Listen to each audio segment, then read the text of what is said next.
Hello? Hello. Hi.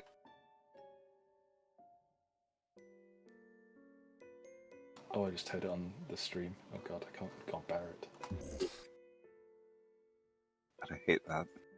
Yeah, I hate me too. No, the worst part about streaming is that you can hear yourself streaming. Anyway. Yes, we'll wait a second for Spellster to return, then Hello. we'll begin. Ah, he has returned. So, who would like to recap what happened last week? I vote house. I already did it once. I was saying I haven't done it yet, so I could. Okay, Gwen, feel free. All right. So last week, the adventurers finished what they had to do at the old bone mill and decided to burn it to the ground to keep the evil within from spreading. They then journeyed onwards towards the town of Vallaki and attempted to take a shortcut, but came across some zombies, zombified retainers of the local lord Strahd, sorry, not Strauss. They defeated him handily, but were surprised when a walking tree came out and tried to eat their druid. Nonetheless, they persevered and they reached the town of Vallaki, where they found some strange happenings involving a festival, a wagon with some sort of beast or other creature inside, and a few other happenings. They then decided to help some Vestrani carry wine to their encampment, where they learned that the daughter of the leader had recently vanished. They promised to look for his daughter, and that's where we left off last week. Very good. You can have inspiration for doing such a good retelling.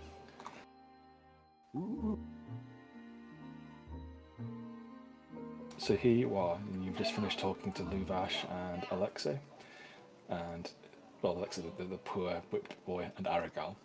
You're on the hunt for Arabelle, and you had some brief ideas regarding who may have taken her, as some of the first people to take away the wine barrels were villagers from the town. I hate to interrupt you, Tiny, but it sounds like there's somebody in your background going, "Help! Help! There is a small child in trouble outside. Help!" I shall close my window. Okay. Save it. Save them, Tiny. Did they fall down a well? Or are they carried up a windmill?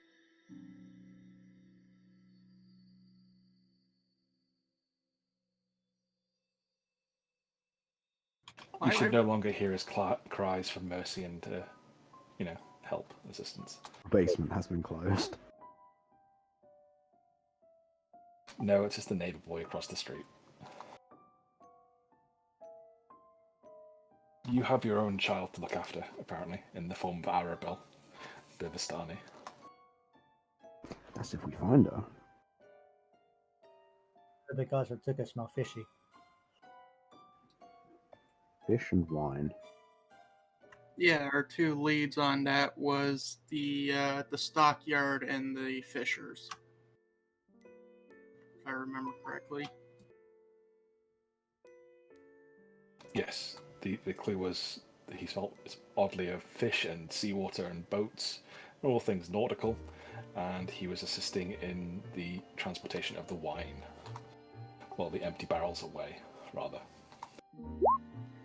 Seawater? I thought we were far from the ocean. Things nautical, sort of seaweed, and not, it wouldn't be seaweed, it'd be sort of kelp and things, I suppose, or moss. Things to do with the lake nearby.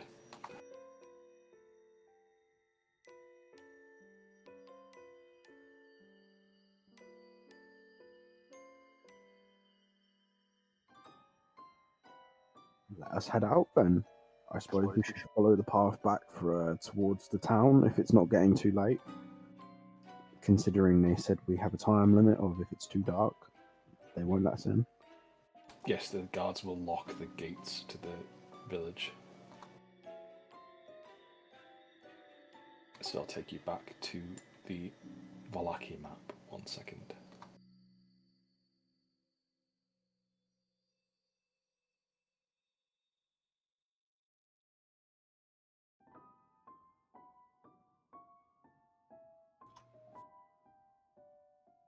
And we have some childish hieroglyphs scrawled on the map.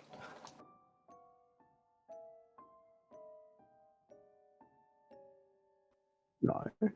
Church was there. The Burgermeister's here.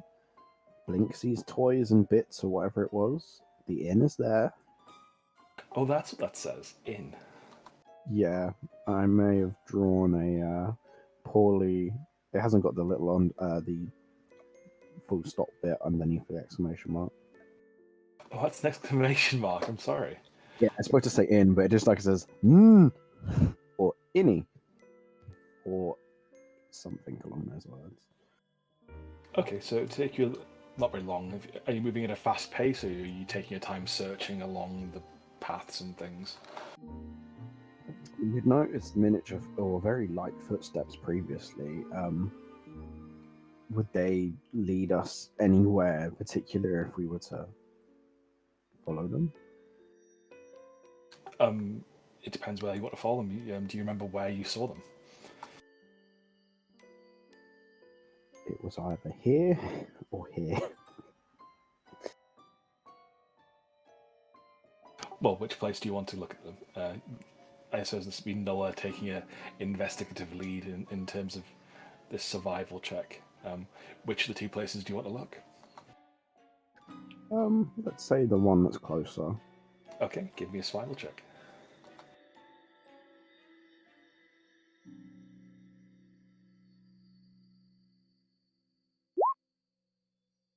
You don't find any footprints.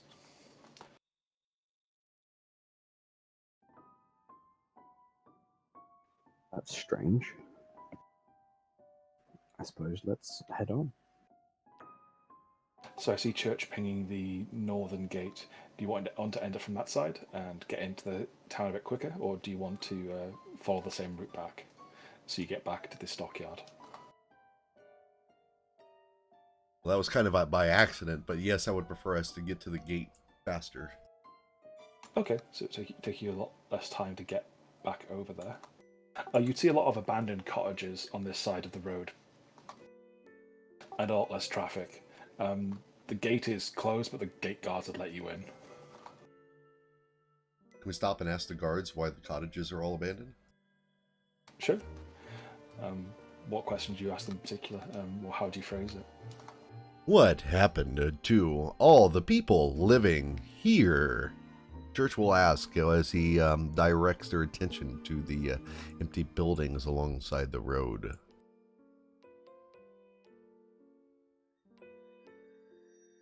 They'd look uneasily to each other and say, well, the woods are not very friendly. Lots of dire wolves, and there's that mage skulking around a little while ago. Well, a few months ago. Living outside the walls is dangerous, yes? Very.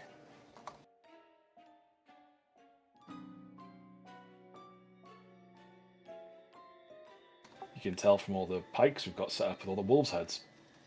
We have to keep killing them, but they just keep coming and coming. Oh, those! I barely noticed them. Of course. The only thing I had to ask, did we have anywhere in particular in town we wanted to search first?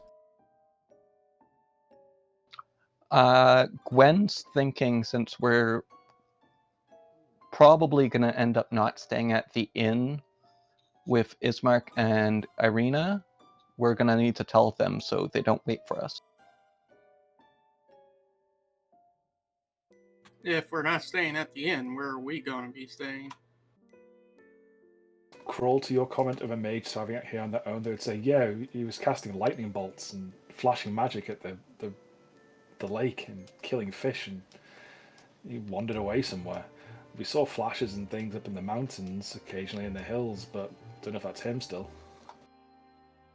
You wouldn't expect a mage to survive so long out here on their own.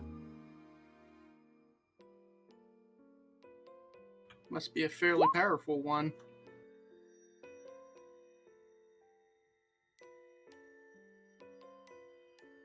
Any idea if where this mage could be holed up? He used to live on top of Mount Baratok, but we've not seen him in a long time.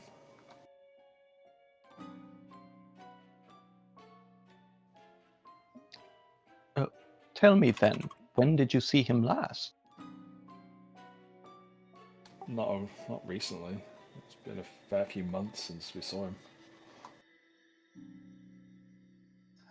At this, Gwen will whisper to her companions, perhaps this is the mage who assaulted Strahd's keep.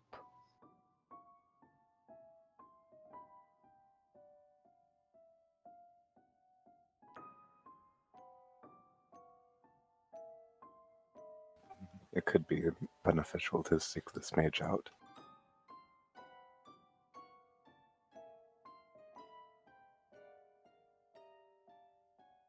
Not now, of course, but Not many people go fishing near where he used to skulk about anymore. Only person who goes up there now is Bluto Kragoff, the town drunk. He's been trying to fish regularly, but each morning he sets out and comes back without any fish. He seemed a bit more determined recently, though he's still a bit of a lush.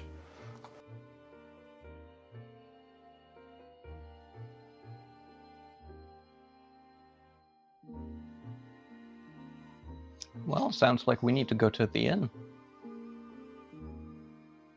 Please allow me.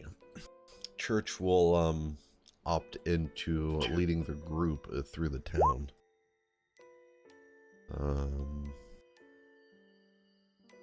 Okay, whereabouts do you want to go?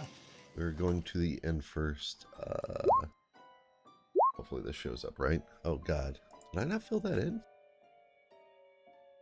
I guess I didn't fill that in. For shame. Okay, Maria. It just reduces our travel time inside of towns by half. Okay, it won't take you a few minutes since you're going straight there by the sounds of it. Oh, you got that You too, see Moira? more Oh, of it- you got that too. Yeah, my background gave it. Oh, okay. You lead us then. I mean, we can both go. Sure, just- sure. Well, if we both led the party, would that reduce it by a quarter? Or to a quarter of normal travel time? So you want to reduce the time by a quarter, not by half. Okay. No.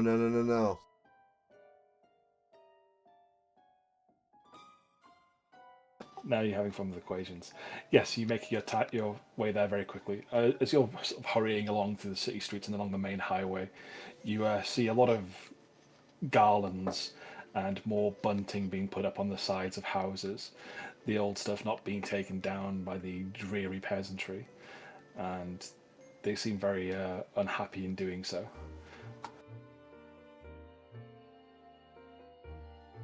But you do make it to the inn.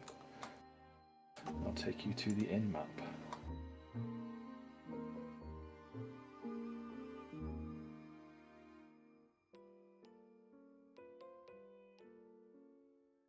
It's very dark in here. Smart ass. It's a rave.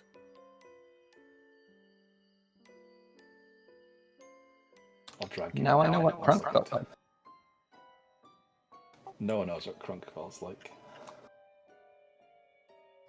He Crawl. is an enigma. oh, yes, this is just what it was like, but worse.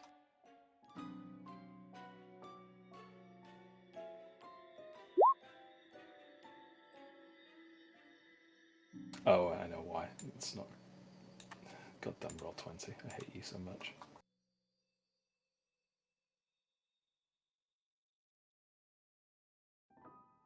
You should be able to see now. Yep. Mhm. and you arrive at the Blue Water Inn. Oh, I like. It's about 3 stories high, and maybe 3 stories high with a large pool area, a fountain area to the right, and a seemingly unused and poorly maintained tool shed in the back. There are stables to the western side of it.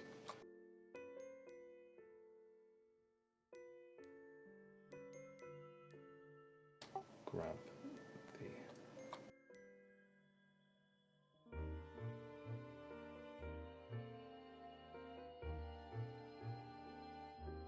The roof seems to be sagging a little bit, upon which there are lots of ravens perched.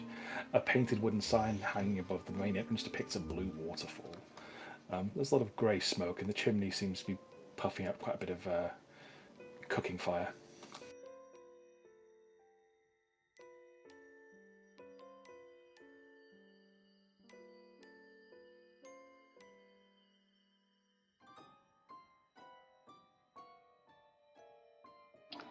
All right.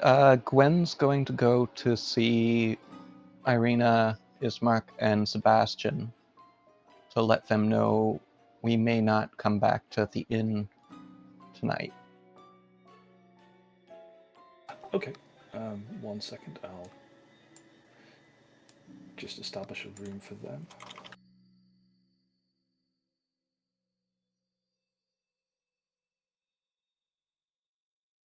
Because I didn't have them dragged out onto the...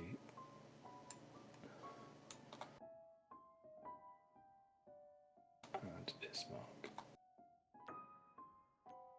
So I'll open the door for you. And the door opens with a welcome swinging motion.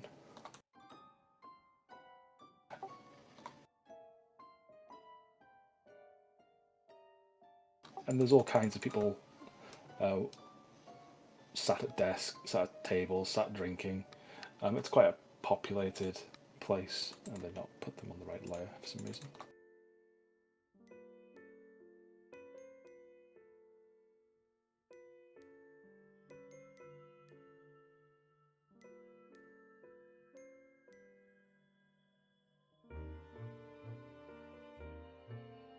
A pair of quite well-dressed noble brothers are giving you a bit of a dirty look as you enter.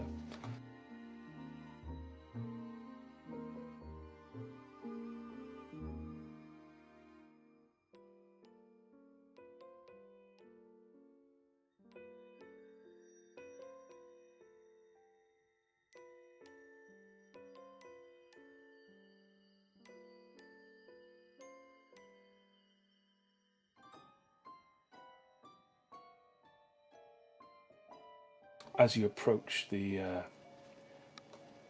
inside of the inn, you get a lot of interesting smells. Damp cloaks hang from pegs in the entrance portico. The tavern seems pretty packed, like I said, and meandering between them is a series of barmaids. All the windows and here are fitted with thick shutters and iron crossbars, and lanterns are hanging from most corners of the room.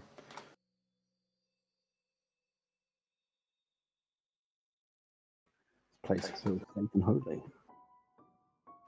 In a funny kind of a way. At the bar, there is a number of patrons, one of which Grunk is currently on top of. I'll move.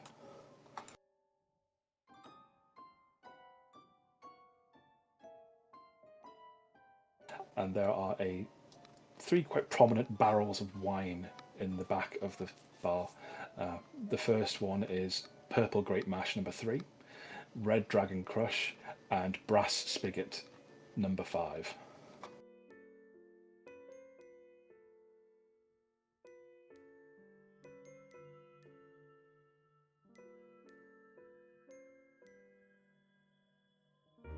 The bartender introduces himself. Hello, I'm Danica. How can I help you boys? Grunky's going to order a round of the, was it Crushed Dragon or something? Purple Grape Mash number 3 is a cheap wine. I will order a round of that for Church, Miller, and Grunk. Oh, thank you. Not into drinking, Church? No, I love enjoying normal mortal beverages, as do you all. Thank you. Bottoms up. Uh-huh. The wine costs 3 copper per. Sorry, a jug of wine of the purple grape mash costs 3 copper. It's not the best stuff. Oh, Grant doesn't have a high fine taste. So that means I need to work out my gold to copper. It is. Well, do you have any silver on you? I literally just have gold. Okay, so convert 1 gold into 10 silver, then convert that 10 silver into 7 copper pieces. Well, 1 gold to 10 silver, then that 10 silver, remove 1 silver, so it's 9, and then put 7 copper pieces in your pocket. Beautiful. She'd ask her, "You're carrying a lot of currency there for someone who doesn't look like they're of noble birth. It's not the usual Strahd currency we have. Where'd you get this from?" I've been around.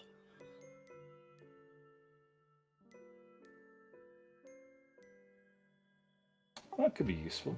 You sound like a strong type. Excuse me, could you tell me where we could find the man named Bluto? You want the town drunk? Whatever for? He's not really allowed in here. I would like lessons in how to be a drunk. Sweetie, I can show you all about that for the right amount of money. We have the finest wines in the region here.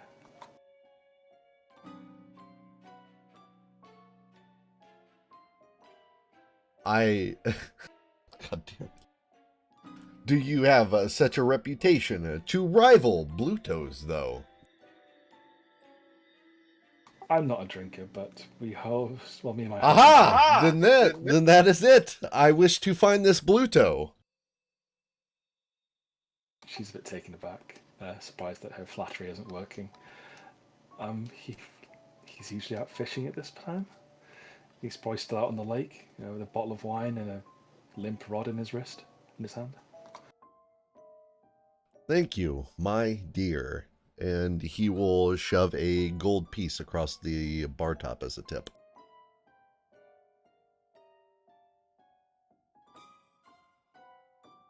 She looks a bit startled and pockets it down her brassiere.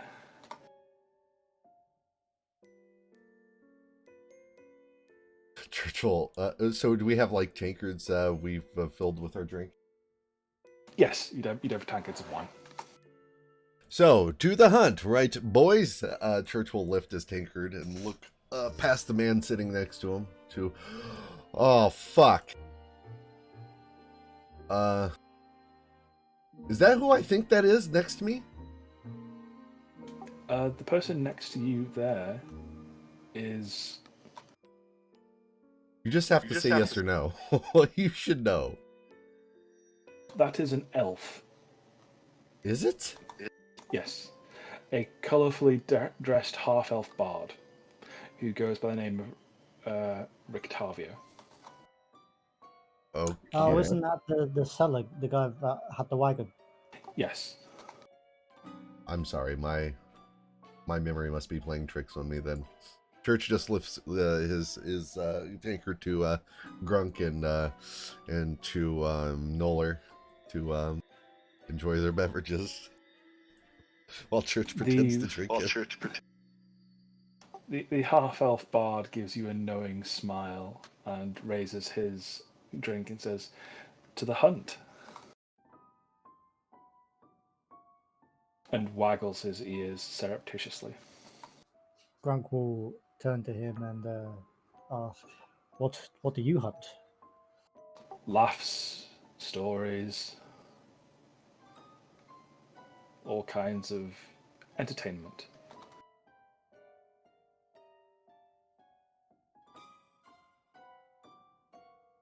Why? Do you have a good story for me? I'm not much of a storyteller, but my little strange friend Judge here is quite the storyteller.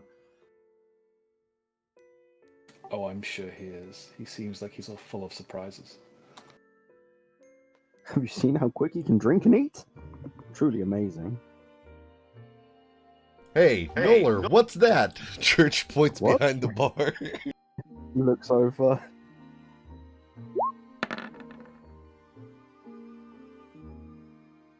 That would beat his passive perception. Church swipes his full drink out for Noller's empty one. And then slams the empty drink down as if he had just finished it. Ah, very, refreshing. Oh, you... Danica would remark, you'd like our purple grape number 5? Number 3? Yeah, yes, it is, palatable. You should try the Red Dragon Crush. We're due to have another supply come in soon, but there's been a problem at the winery. It's a bit overdue. Did you mention a winery? Yes, we have a local winery. It's run by my husband's father. Would you be able to point us towards it?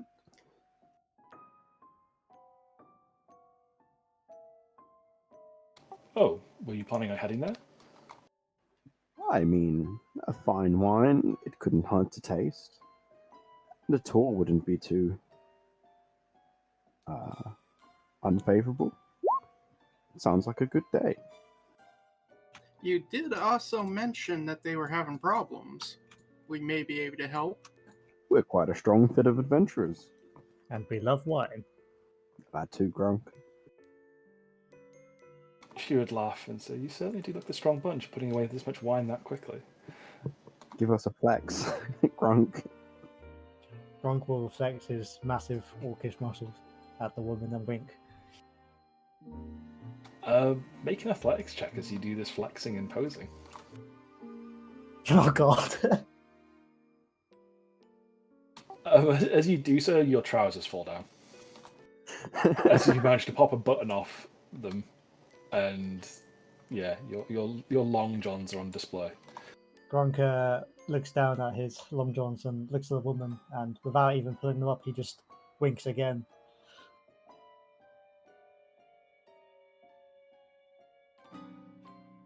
Just keeps winking till that stops working. Pretty much. He'll do a little hip thrust towards her as well. That is very in. That is very untoward. She would burst out laughing and say, "You're a funny fella."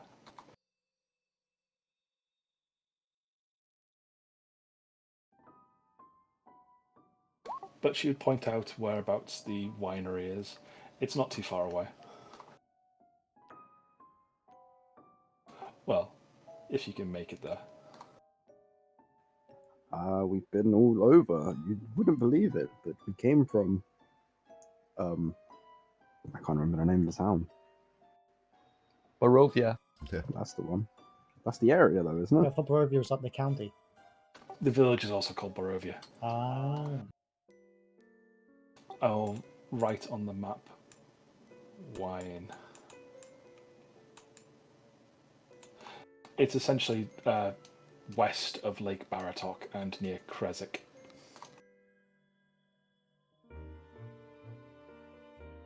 So a bit west of this way.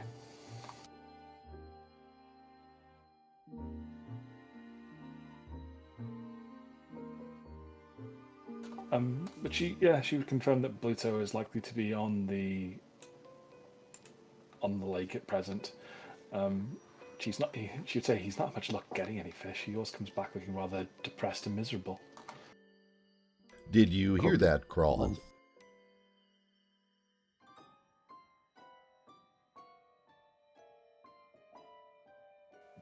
I heard.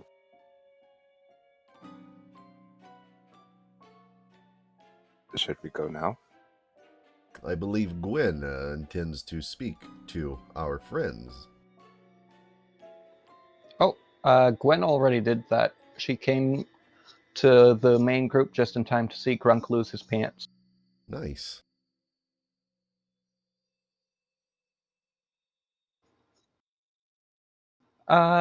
Those guys, the brothers, are they? You said they're looking at the group. What kind of expressions are they wearing, basically? Pretty mocking expressions. They're amused by the tomfoolery that you're getting up to, and are generally just laughing at everyone. They're sneering and causing a bit of trouble as usual, as nobles will want to do in their extremes of loutishness and drinking. Are these the generic noble tokens, or are these the unique ones? These two. Generics. The two up to the top are just talking in low voices together.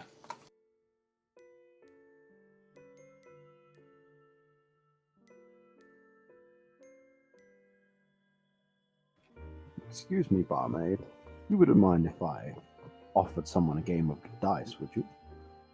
No, dice is perfectly legal here. Fantastic. Nola will just wander over to, I suppose, the nobles. You two, how would you fancy a game of dice? You don't have enough money to interest us, peasant. Oh, well, that's just rude. Name a price. Tell us an interesting story and we'll put some gold on the table for you. An interesting story. What would you deem interesting? Would you like adventure? Fights? Oh, a fight sounds lovely. Nice and gruesome, blood-curdling one. Blood-curdling, you say? Ah. Well, back in my childhood. Not so long ago, really. Myself and my clan, it was gruesome. A whole village, not even a village, clan of gnolls, slaughtered, blood and gore. You see this around my neck? The king of the gnolls, at least the ones in our area, slew him down myself, a righteous smiting. I took his jawbone myself from his head, ripped it clean off, and look at it now. It glimmers. Make a performance check with advantage while I BRB, give my brother his meds.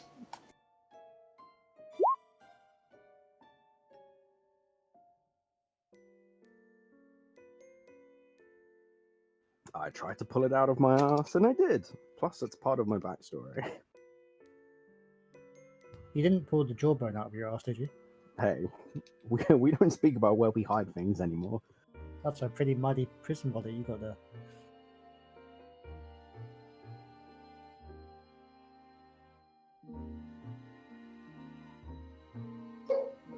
When Samson meets Little Nicky.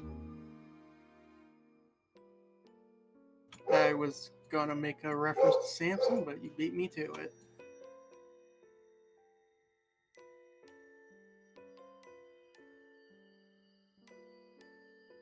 And of course that fucking dog is barking again. Why wouldn't he be? With a 19, you definitely get their attention. They're looking at the guy. Look at the size of it. What do you think, Carl? Do you think he tore it off with his bare hands, or do you think he struck it off with a sword? I don't know, Nikolai. He seems the rugged sort. Tell you what, stranger, you got a deal. How much money do you want to bet? Well, welcome to Dice with you. How about 5 gold pieces? Make Not it 10. 10? Sure. Can Grunk get involved? Sure, you can both bet. I will also bet 10 gold. He'll sit down and he'll present his dice, a pair of bone dice. You see, that king, I slew him and I carved one of those bones into these beautiful dice. They would ooh and ah at the dice and the strange jawbone you have on your neck. Okay. We'll make it a D100 each, and the highest wins the pot. Ooh, I have proficiency in dice sets as a tool. Okay, you can roll D100 twice. That is if you're trying to cheat. So you get a 78, Grunk gets a 68. Do you want to re-roll your dice, Nulla? Is higher better or worse? Higher is better. Oh, Keep the 78. That seems reasonable. Okay, that's a good number. Oh It's my not god. a good number. Can I re-roll it? You certainly can. Nah. The brothers win the 10 gold off each of you, and they say, "You know what? We'd buy those dice off you. They look very impressive and certainly suit our collection of oddities from outside of Barovia." Collection of oddities. What do you collect? Things to entertain us in this drab, dull, dreary town. Our mother's incredibly rich, but, well, she's at odds with the Burgermeister. Always politically and scheming. You know the types. Ah, yes. It's everywhere these days. But what do you expect? How much would you like for them? They'd give you the 30 gold for them. You give them a look and say, make it 40. Make a And you persuasion can check. have 35, they say, final offer. Sure. You seem like respectable men, and I don't mind. Just treasure them well. They served very well for these last few years. Okay, Nikolai. What sort of dice are they? They're considered bone dice. I mean, what number is on the dice? Considering it's this, let's say a mixture from a D4 to a D20. Okay, so they'd be very happy with this little collection of null-bone dice. And you get 35 gold. Gronk, you lose 10 gold. Yeah, I'll put it away. And the two brothers sit dicing with each other, trying the dice out as, drunks want to do. Well, boys, what sort of interesting things do you know of this town? You like stories? Surely you can share a good one. Good stories about Wallachia? My, that's a rare thing. We've seen strange lights in the Burgermeister's house. Purple flashes and things. Very strange. Sounds peculiar. What would a Burgermeister need to do with purple flashing lights? They shrug. The son of the Burgermeister is a bit of a strange one. Not seen him around town for quite a while. Oh, what was his name? If you know it, of course. Stretching me here. I do know it. They do know it. 1 second.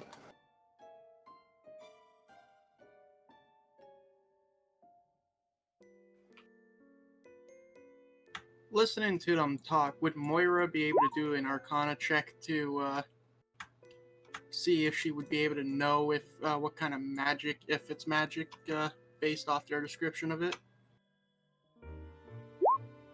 Viktor Valakovich is the son of the Burgermeister. Did you say he disappeared? Or No. you've not seen him? These people haven't seen him around town for quite a while. There's no reports of him having gone missing, just he's become a bit of a shut-in. Never a promising sign.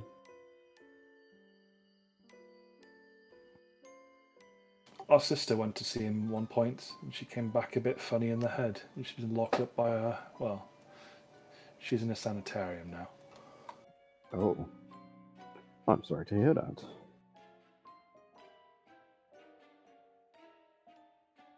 Any idea what may have caused such weirdness in the head? Probably something from that bastard Victor. I don't know.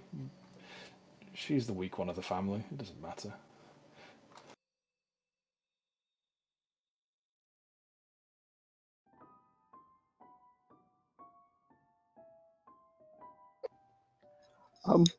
I suppose with that he'll thank them and bid them farewell, and if they feel free to trade any stories and interesting tales with them. And I go back and sit at the bar unless they'd like a drink. I don't know if my what I said got through, but would I be able to do a listening to this conversation? Would I be able to do a Arcana check to see if I would be able to recognize any type of magic that purple flashing is? Sure, make a Arcana check. They would warn you that west of town is a haunted mansion, and they would tell you not to go there. Apparently, legend has it that a dragon died there a long, long time ago. Ew, an undead dragon, possibly. I don't know if Dragonborn have ears, but they're definitely prick at that to hearing dragon. They would tell that to you specifically, since you've sort of won their camaraderie quite a bit.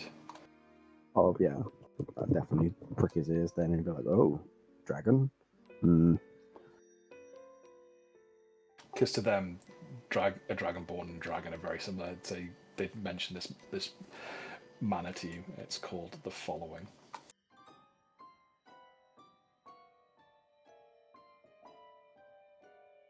Argin Rostholt. If that's in Draconic, would I know it? You'd recognise Arginvin as being a draconic name, yes. Oh, he'd definitely mention that. Then he'd be like, "Oh, Draconic, interesting. Would you like to see some words of my people?" They certainly would. They'd be exotic to them. And the 19, yes, you'd think purple flashes sounds like a spell misfiring. Or a spell going off. Something is happening that is definitely magical to make purple flashing lights in a window. But I wouldn't be able to identify the specific spell, alright? No, not just 19 now. And that very vague description, but purple flashing intermittent lights, that sounds like spells going off or something's going wrong with it.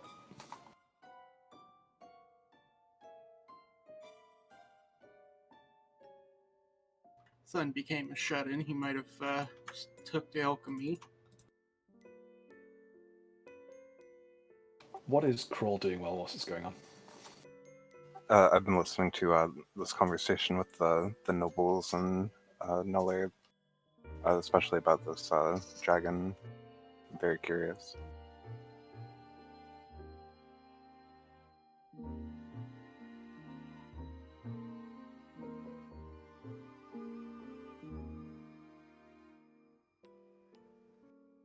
They wouldn't have much more than local legends to go off, and that's all there really is. The legend that a dragon died there a very, very long time ago.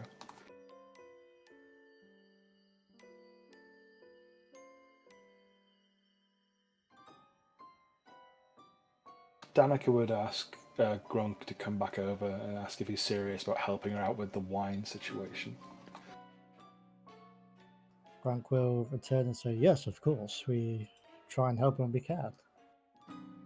Well, there'd be some coin in it for you. That's always a plus. Pay a visit to the excuse me.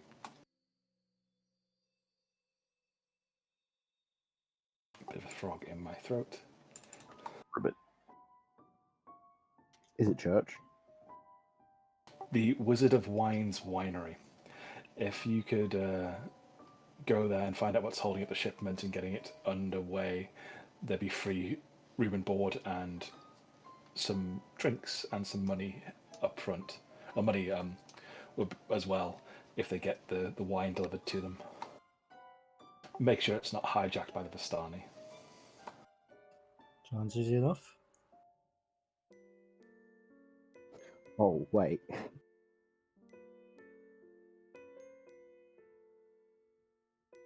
That's bad times. Poor Vistani stealing wine.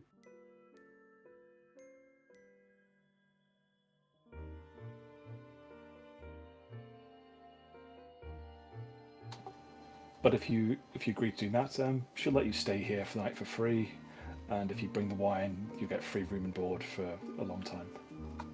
I will agree to her terms. Okay, you've got a place to stay tonight if you want. Speaking of the Vistani, would she know anything about Arabelle? Are you asking? Oh, what is it you're asking her in particular? Is it present? I see you over the other side of the room. I guess or I guess I misphrased that. I was saying out of character. Maybe we should ask her to see if she knows anything about Arabelle. We'll go ask her. They even give you a free spot right in front of her, Moira. Yay. I guess Moira is going to walk up to the counter and at the mention of the Vistani stealing wine, Moira will mention that the daughter of one of the leaders of a nearby group of Vistanis gone missing, and Church has the picture of her, if I remember correctly. So I'll wave him over and ask for it to show her, and want to see if she knows anything about it. I seem to remember one of us grabbed or asked if we could hold on to a photo. A photo? Sketch. Anyways, a picture of the person in question. And Danica go, oh, what a precious little dear. Is she yours? No. She's the daughter of one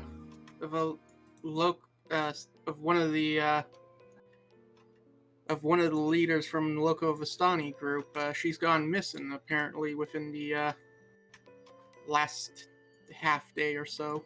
I was wondering if you knew anything, or if you've seen anyone with a girl looking like this. I'll ask my boys. Bray, Brom, and two youths come out of the back of the kitchen. Yes, Mum. Have you seen this girl anywhere? And she points to the picture, and they both shake their heads. They seem like they're telling the truth. Make an insight check.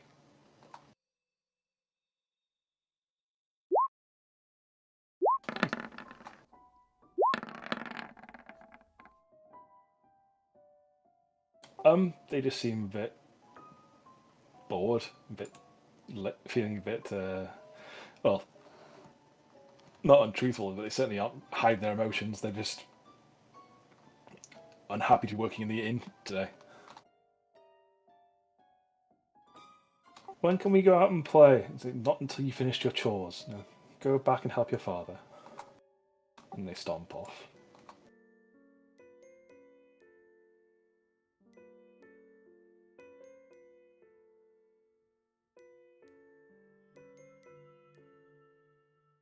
Delightful children. I do my best with my boys.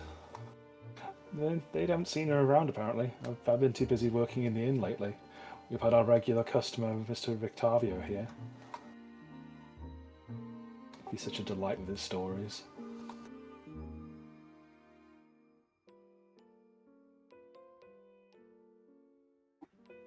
What sort of stories do you tell, friend? With tales of far-off lands. You wouldn't believe the strange things my carnival has seen. Oh, try me. Try us? I'm sure we all know. Just look at my friend over here, and he'll point over to Cruel. Oh, A Tortolan, a delightful people. thank you very much. Surf-bound explorers of the waves. I once saw a hydra as big as a ship frolicking around the Bay of Swords. Why, me and my little monkey Piccolo, we couldn't sleep for a week. Oh, monkey.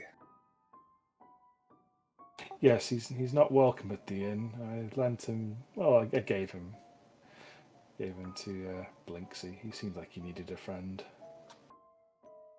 Oh, I'll have to go and meet him. He sounds delightful.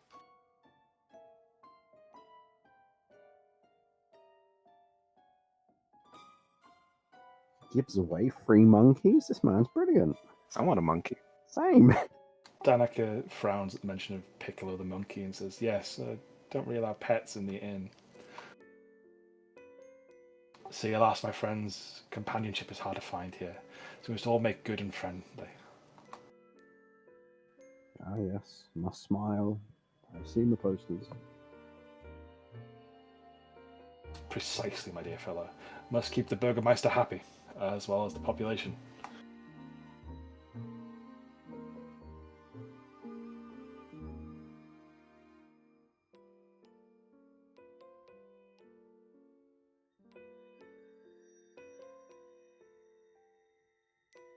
Does anyone want to do anything else while they're here? Gwen was curious about this Aragorn-looking fellow and his guy with the great beard. What do they look like they're doing? At present, they're counting out money. While I was standing here, I was trying to overhear them with my passive perception, I guess. I was just walking around, checking out the room, but also trying to overhear what they were saying. So that sounds like you were actively trying to listen to them. So make a perception check.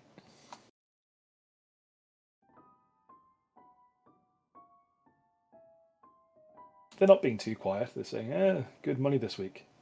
Yeah, could be better. We almost died a few times, though.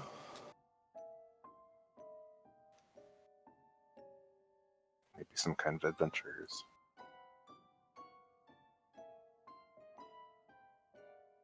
You would notice that one of them, the one on the... Is that you, Vengi? Yes. The one on the right has a large wolfskin cloak. It seems to have countless patches on it. Whereas the one on the left has a large bow with multiple notches and stripes on it.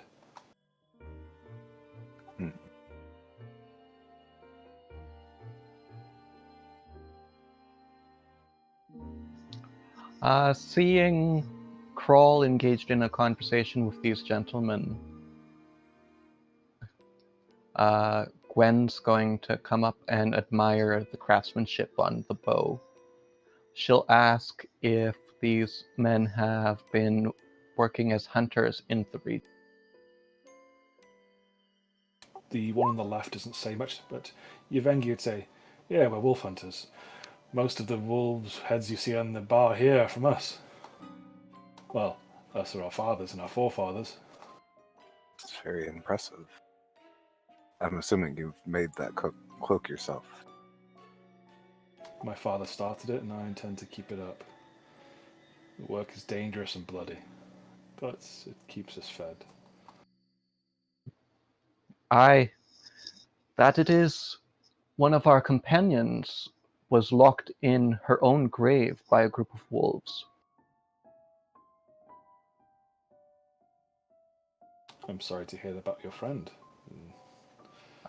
She escaped. She's just over there. That skinny waif? That's right.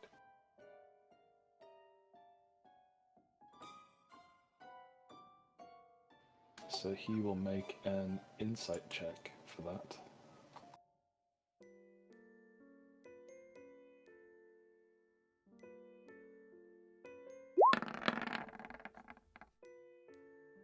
He doesn't think you're telling the truth.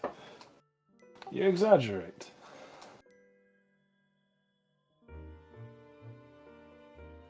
We do no such thing. It was in the town of Barovia. And while we were at the church, we were approached by Strahd and his group of direwolves. We attempted to escape through the window, but our friend fell from the rope. And when the wolves came, she hid in a mausoleum. Fortunately, the bars kept out the wolves. The bar goes quiet as you mention Strahd's name. And people say, shh, don't mention that name. Don't say... And the two Wachter brothers are laughing and slapping their hands on the table. Ah, what a good story. No one escapes from Strahd. devil's a curse on us all.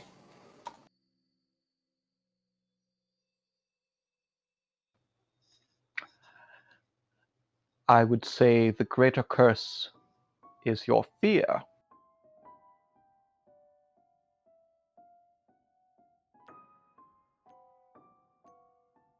The two huntsmen would shake their heads and say that you're right to fear that thing. It tears men apart and takes their souls.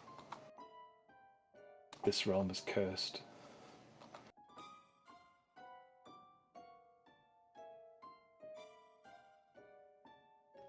Well, we shall do our best to ensure that we can help you alleviate that curse.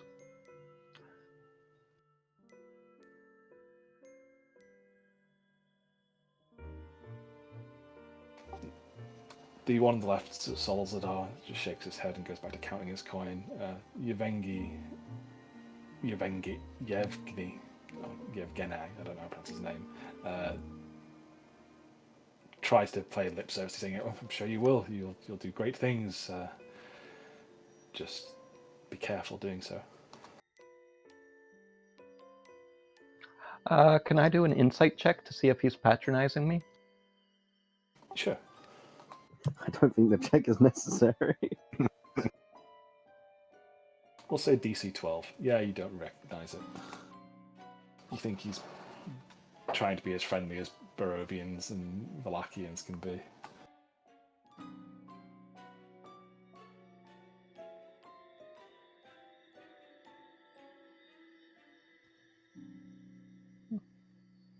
Thank you, kind sir. I wish you good luck on your wolf hunting endeavors. If you need us, we'll serve as guides. 5 gold pieces per day, each. We can provide you directions away from things you shouldn't encounter.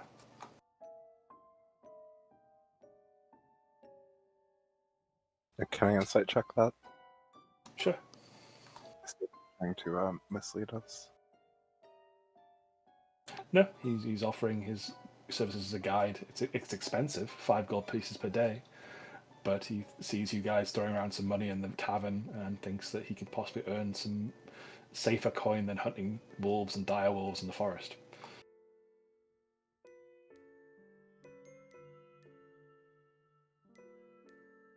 I believe we're staying here tonight, but in the morning or tomorrow, those services could provide useful. We live here. We'll be around. You can leave a message with Danica if you need us. God knows we drown our sorrows here a lot. How much is like the second priciest drink they have here? The Red Dragon Crush. Yeah, wasn't that out of stock? There's not much of it left. Red Dragon Crush wine is 1 silver piece. Can I get them a drink then? Sure, they'd gladly accept it.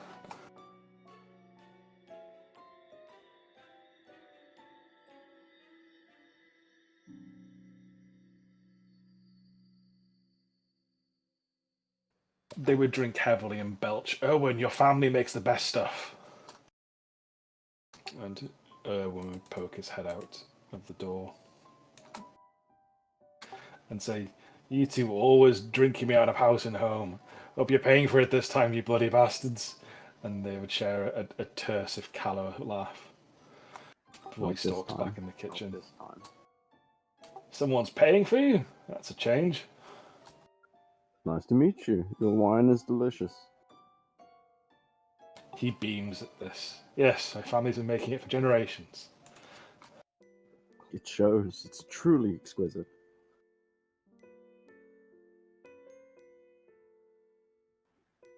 Exquisite. Don't know if you'd go that far, but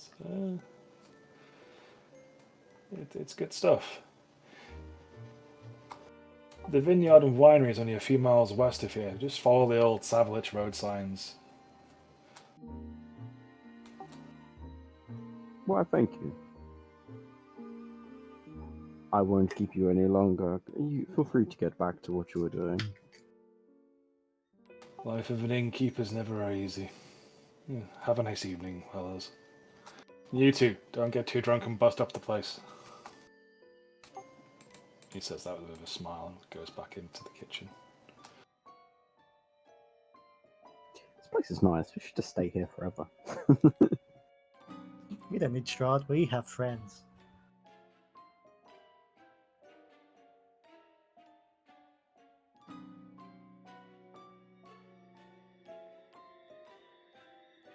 Did you guys want to go upstairs at all and check things out, or are you happy just seeing the downstairs?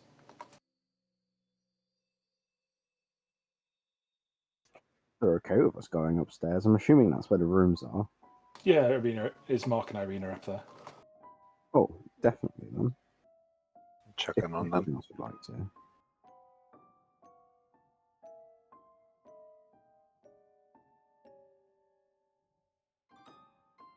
If you want to go to the inn, upstairs to the rooms, you need to go up the stairs out the back. Oh. Ooh, what the indoor stairs too. Those go to our private rooms. Oh, We live here. of course. How many Not gold? money spending. I'm just gonna shut my mouth and go outside. How many gold to stay in? I was just gonna say how many gold to search their private rooms. So make copies of your tokens once you move up outside.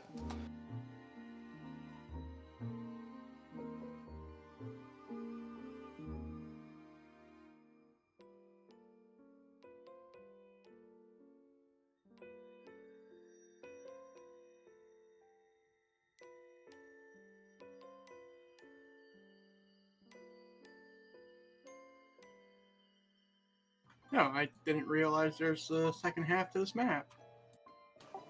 Yeah, it's a 3-story building. Oh. I must have missed that point. It's okay. You can ignore what I say. I'm used to it.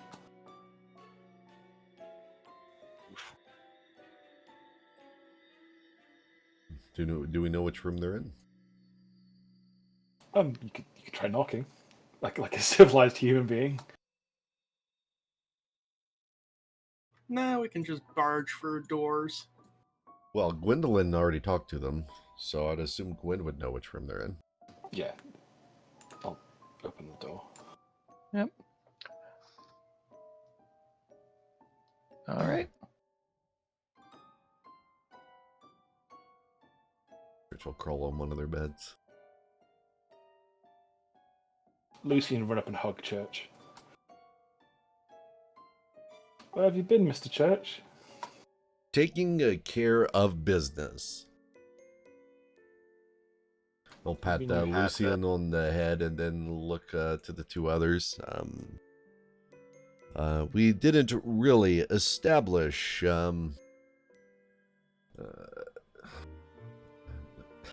babysitting fees for Lucian.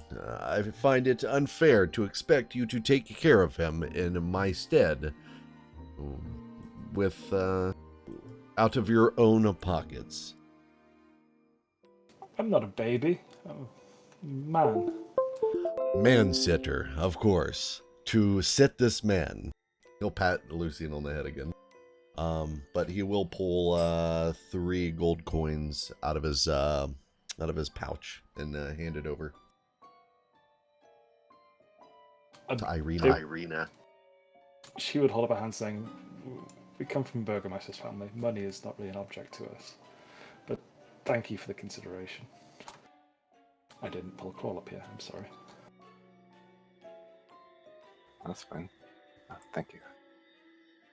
Well, okay. Just put his gold back away then.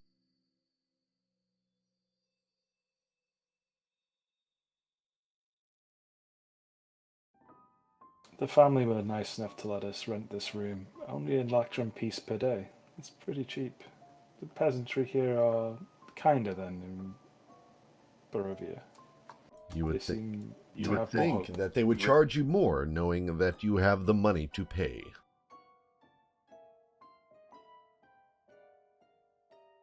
Why'd you say that? Asks Arena. Because you don't look like peasants.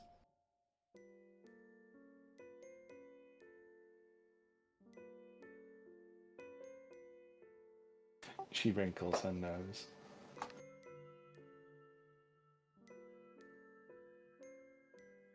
We might be travelers. You don't know. There are lots of vagaries in this world. Sure, but travelers would have more coin than peasants. If they were peasants, they would have rented the peasant suite rather than a better quality room. Or the shed. Why would you sleep in a shed? Ismark laughs at this, but Irina asks, "Why would we can't have Lucian sleep in a shed?" No, Lucian gets a room, but you two sleep in the shed. Church he's attending to joke, but he's not good at passing that off. Make a performance check. Oh, God. At disadvantage, because that was a terrible joke. Probably don't need that. Oh, my God! Beautifully done. The room goes quiet for a second, then Ismark laughs, and the just foolishness and the oddness of the idea of him sleeping in a shed.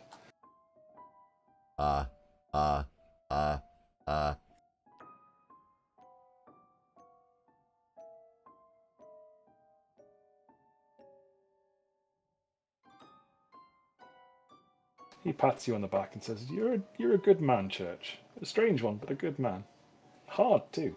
Yes, I am a man. Thank you for confirming.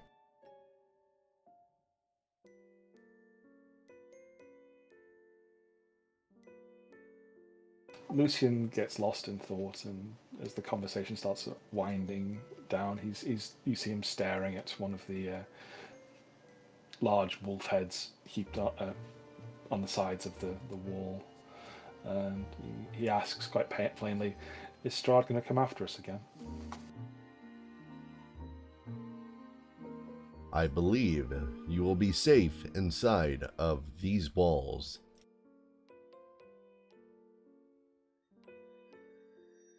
Strahd's reach and corruption doesn't appear to stretch as far as it does in Barovia, as it does in Wallachia.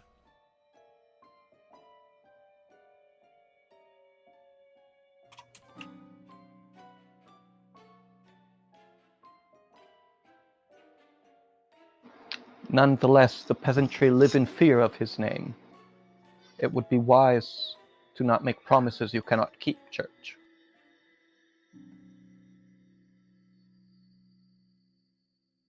I Have you ever made a tried to promise? console a child? You told him nothing would happen to him. Is that not a promise? He never said he promised that nothing would happen.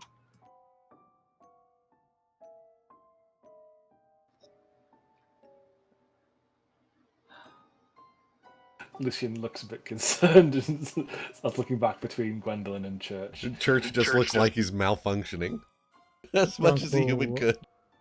Grunk will just stand up and go, "Right, I think it's time we all leave the happy family." Be a good boy, Lucian, and do as they say. We will see you again soon. Grunk will sort of usher everyone out before they can get into some weird argument. As you are leaving, you hear Lucian trying to persuade Ismark over there. No, my dad, he used to let me drink wine. I used to be allowed a whole cup. Wait, weren't they supposed to pay us? I think they were gonna do it in the morning once they talked to the Burgermeister.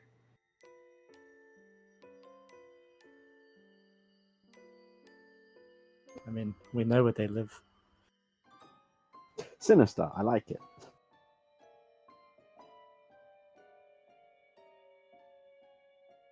And so you leave the Blue Water Inn. Where are you headed to next?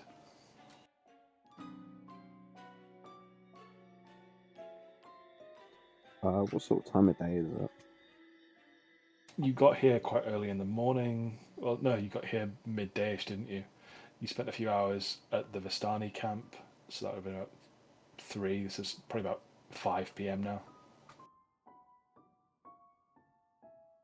Well, it's probably a bit too late for us to go to the lake, I think. And there's a toy shop. We should see the monkey, definitely. I want to see the monkey. I mean, I'm not trying to say I want to see the monkey, but I want to see the monkey, you know? I want to take the monkey. Oh no. We're gonna get thrown out of town for stealing a monkey. It's monkey madness. Oh, great. We get to have all the pets now. It's not stealing if no one sees it.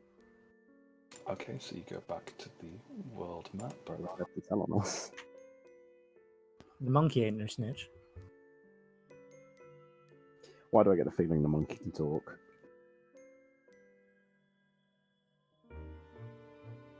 The Lo and monkey- behold,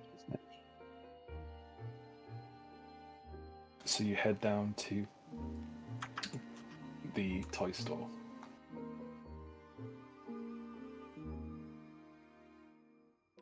This one sadly does not have a map of it, but this is a cramped shop with a dark entrance portico above which hangs a wooden sign hanging a rocking horse with a bee engraved on both sides. There are a bunch of lead frame windows with big shutters, and through the dark and dirty glass you see jumbled displays of toys and hanging placards bearing the slogan, "Is no fun, is no Blinsky." But I'll put Blinsky up on the map for you, as well as Piccolo.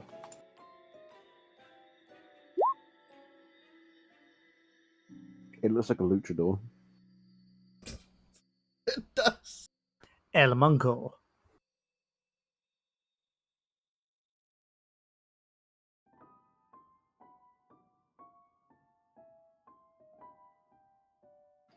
that monkey is ripped.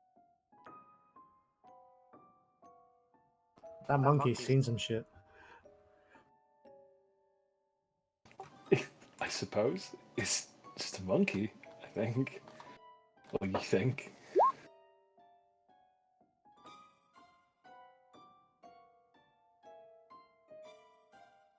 So through the window you see a whole mess of very strange looking toys.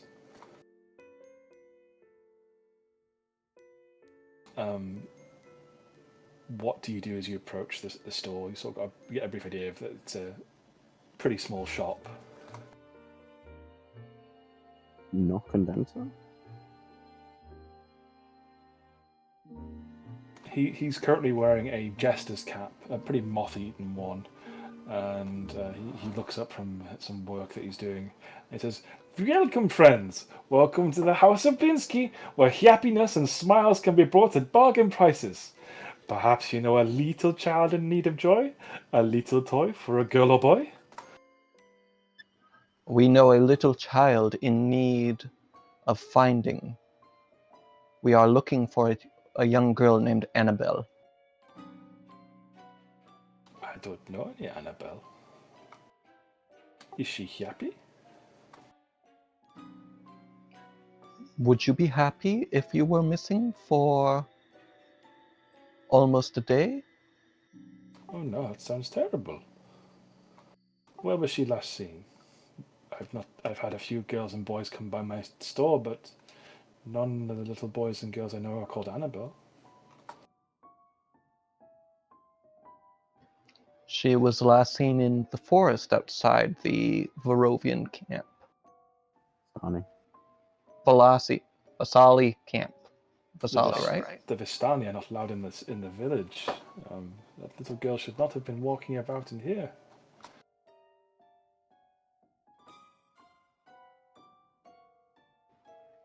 My companion has a graven image of her.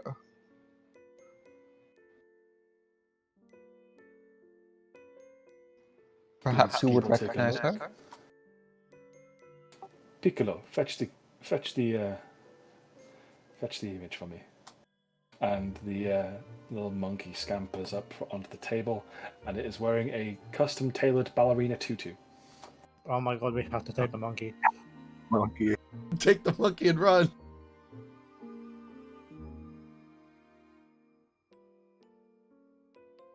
And Piccolo scampers over, picks off the locket from you, makes it like, and then does a pirouette and turns around and goes back to Blinsky. Blinsky looks at it quite concernedly, the slight jingle coming from his jester's cap, and this little child has not seen much joy at all in her life. But I have not seen her. Blinsky has not seen this unhappy little girl. You can tell. It's in the eyes.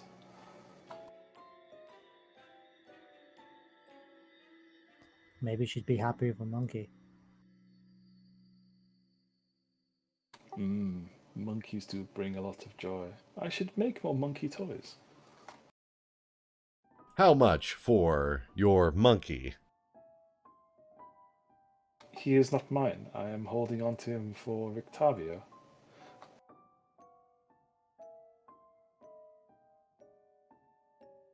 How much to lose the monkey? And then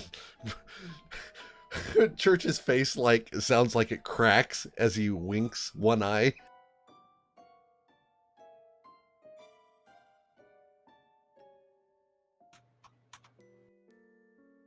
Well, if you winked with both eyes, it would have been blinking. That's why he winked and didn't blink. Everyone knows it's Blinky's. I could not lose my friend's monkey. It's not mine to give or lose. Of course. I have a friend, a child. Church will describe Lucian's age. How old did you say Lucian was? About 7. About 7. He has no toys. What would he enjoy? Many things I have. He shows you a headless doll that comes with a sack of attachable heads, and various things of smiles, grimaces that go onto this headless doll, even one with its eyes and mouth stitched shut, a miniature gallows complete with trapdoor and weighted hangman, a set of wooden nesting dolls that each one becomes smaller the older it gets until the innermost doll is a mummified corpse, a wooden string mobile of hanging bats with flapping wings, a wind-up musical merry-go-round with figures of snarling wolves chasing children in place of the prancing horses. Do you have anything a little less macabre? He has a Jack and the Ball set where the jacks are skulls and the ball is an eyeball. Oh my god. Okay, that's... Did you understand? Do you know what macabre is? It is a flavor. Do you have anything less creepy for a child that may have PTSD?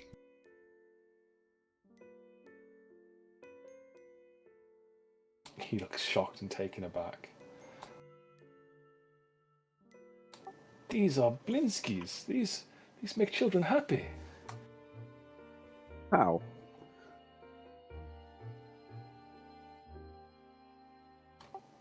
By giving them something to play with. Do you sell many toys? Business has been not so good. Have you considered making toys that weren't so what's the kindest word? Terrifying?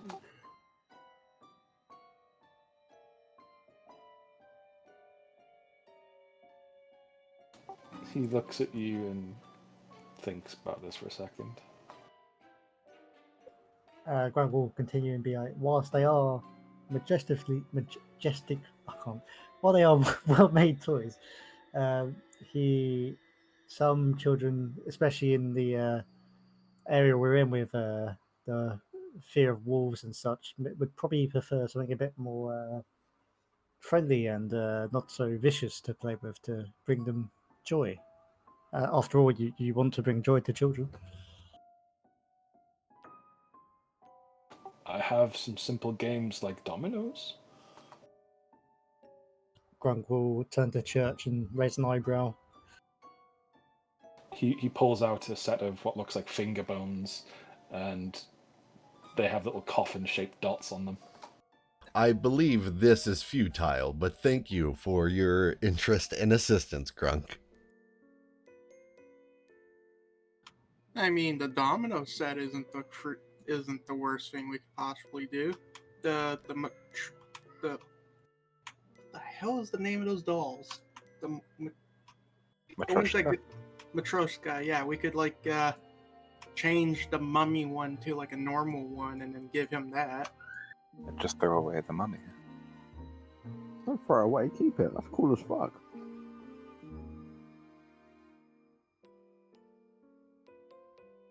I have a puzzle box. He puts up a little box carved with clown faces on it. Let me guess. If it opens as a picture of Strahd. No? Oh. What The- comes out? The more you puzzle it, the deader the clown gets. Nobody likes clowns. And his jester's hat jingles. Fuck's sake. I love this guy. Nola will agree with that. He pulls out some wooden teeth with a little spring on the side, and he starts turning it, and the teeth start chattering. And after a few seconds, the teeth, two fangs jut forward from the teeth, and the wooden teeth snap shut. That seems dangerous.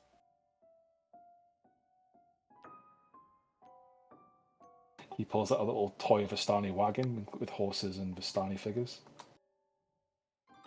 The wagon opens up, and there is a bound-up child inside. For God's sake. Why? Can I have a look at the child? Sure. Does it look familiar, or does it look like Arabelle? It does look familiar. Oh my God. Oh no. It looks like Irina. When did you make this toy? Oh, years ago. A strange fellow has been coming into my shop. He asks for dolls, a special figure. I copied one of the dolls and made it into this toy. And he pulls out one of the dolls he's been making for this customer, and it looks a lot like Irina. Pretty much identical. Would you happen to know this man? Where he's from? What he looks like? He has a deformity on his arm. Such as? Large spikes, it can make fire. He's quite a scary man. He's known as Isaac Strasny. That's the wizard, wasn't it? That was the gentleman who met you at the gates. Yeah, it was the Burgermeister's assistant. It was like, wait a second, I think I heard that name before. Yep.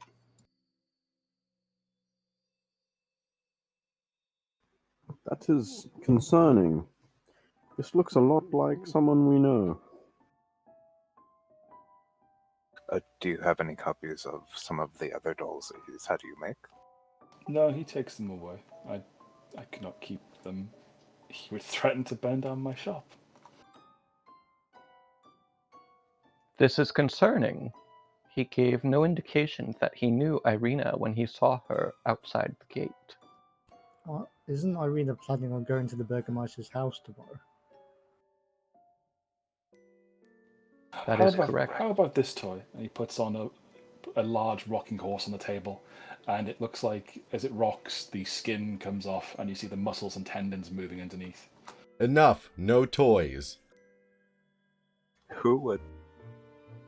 I studied under the great von Weerberg. He himself is a great inventor and toy maker. Surely some of my toys are up to his level. I wouldn't say that they're not up to his level, but they're just so. You know that you're in. The area is Barovia, isn't it? This is Valaki. Oh, well, Valaki. I know that everyone likes to smile here, but these seem to be. In niceness, gruesome. A child wanting to play with vampire teeth? I mean, no offense, but would you not think something more joyful? Horses playing instead of shedding their skin? Instead of wolves, maybe dogs. Not chasing, but frolicking. Happy, laughing. Tears of laughter. He pulls up a laughing top, a little spinning top that looks like it's a smiling child's face, and he pulls it. As it starts spinning round, it looks like a child smiling and laughing. Then he goes, but there is a secret. Then he pulls it the other way, and it turns into a child crying. God damn it. No, Every time. no secrets. I love this man so much. He's my favorite. I'll take it. 9 copper. I don't know if I want to leave the monkey with this guy. Didn't you say that there was a small guillotine? Yes, there is a small guillotine set. A miniature a miniature gallows, complete with trapdoor and weighted hangman. So imagine a little child's toy set of a gallows, basically. Is it called my first execution? It can be if you want it to be. There is the little Undertaker's understudy, which has a satchel of cloth measuring tape, a child-sized hammer, saw, shovel, and a small box of nails. And a little coffin they can assemble themselves. See, that's not too bad. That's not completely gruesome. It's just a coffin. Everyone gets one of those at some point in their lives. Maybe you could hide stuff in it. Like a child? God damn it. No. Like, items. Like a monkey?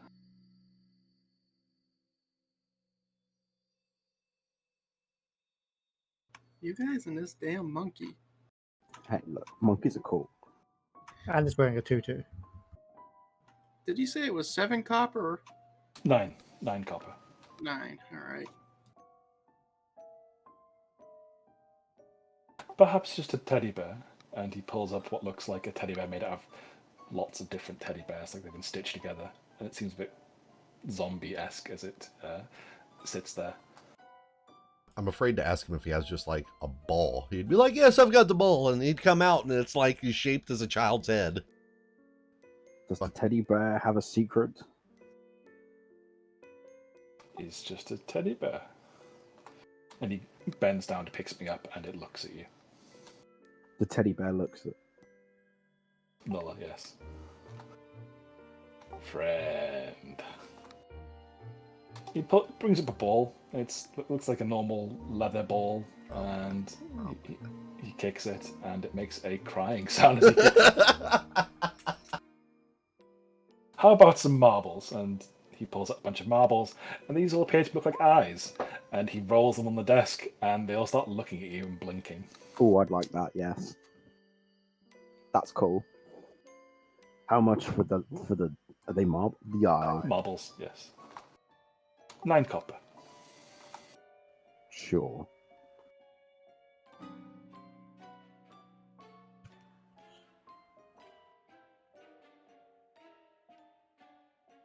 I am a wizard, and he wiggles his fingers and jingles his little jester's hat of tiny wonders. These will make little girls and boys happy. How much is the creepy teddy bear? What teddy bear? Oh, Mr. Fluffkins. Oh, he is 9 copper. Is there a reason everything is 9 copper? Business is not so good. I'm gonna take the teddy bear. Okay, the teddy bear stands up and starts trying to climb into your backpack. Aw, that's kind of cool. Can I make it so like it can get in the backpack, but I want like its head kind of like sticking out the top like a baby? Sure. It is animated. It's only a matter of time before it tries to strangle you in your sleep.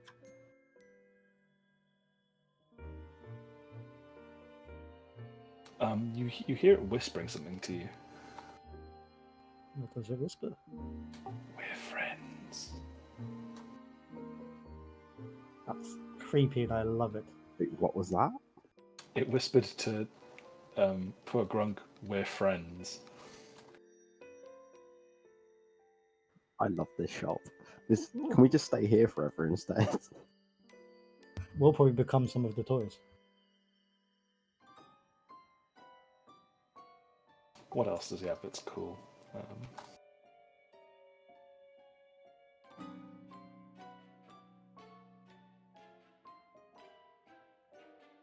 He has a tot in a pot, has a little hag animatronic, little wind-up hag stirring a cauldron, and as it stirs every once in a while, two little arms come up out of the green ooze in the bottom of the stirrer. And it plays a little tune of ee. And to reset the toy, he pushes the children's head back into the cauldron. Yeah, definitely don't get that one for Lucian.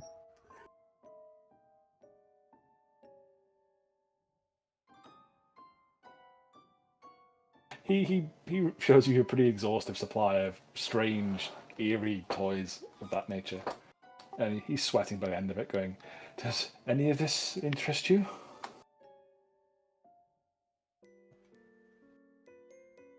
I mean, we have already bought 3 toys. The Yeah, bear there's some doesn't. more.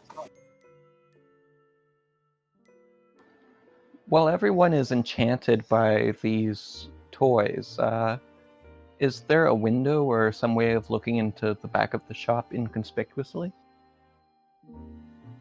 He's quite a big chunky man, and the door to his workshop is closed. These are mostly things he's got on the walls and shelves.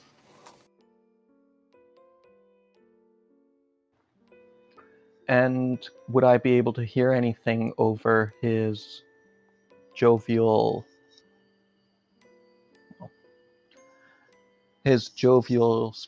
sales pitches? Sure, make a perception roll.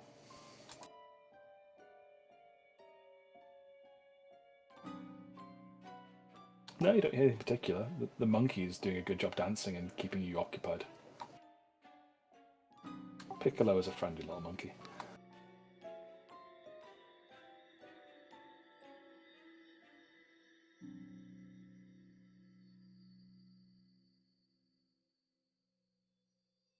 By the end of the sales pitch, he does mention that he thinks that he's heard rumours of there being the greatest invention of his master somewhere in Castle Ravenloft, and he would give you up his entire shop in exchange for it. If you could find this clockwork man and deliver this masterpiece and deliver it to him. He may even be able to convince Rictavio to give you up Piccolo. That sounds like that's enough incentive for about most of the party. Yeah, that's probably our main objective now. Mm-hmm.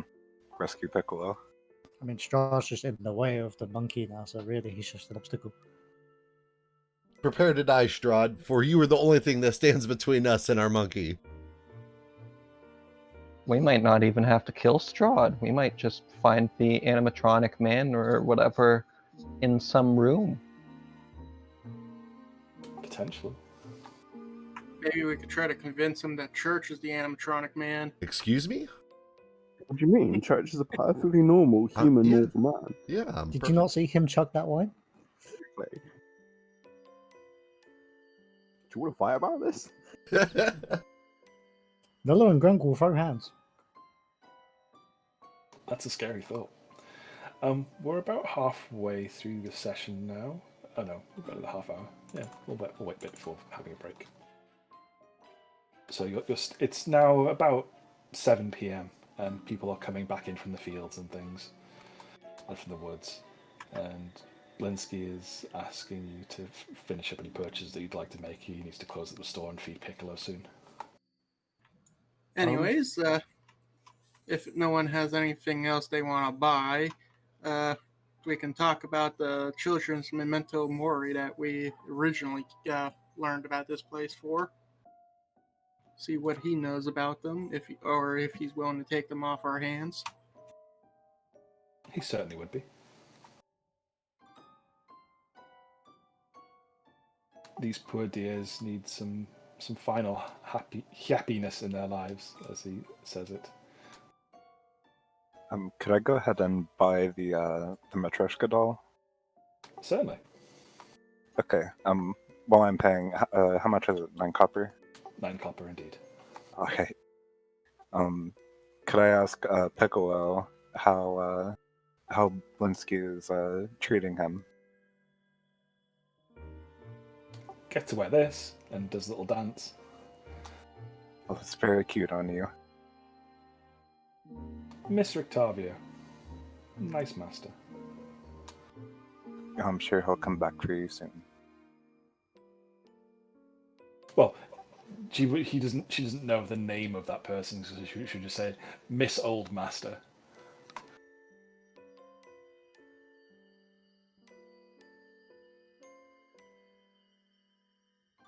And she'd ask food and hold out a hand at you inquisitively.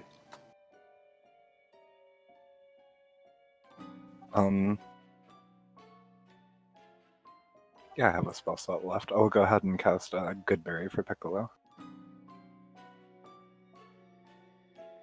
Blinsky watches in quiet amazement as you cast this magic. Oh. How many berries do you let Piccolo take? 5 of them, and I'll give the other 5 to Grunk. Okay, she begins doing a little capering dance, even hanging upside down and spinning off a little trapeze that Blinsky has got set up in the shop, and is very happy about this. She starts doing cartwheels and pirouettes on the trapeze, and Blinsky is smiling and clapping along, jangling his jester hat. Oh, look at her go.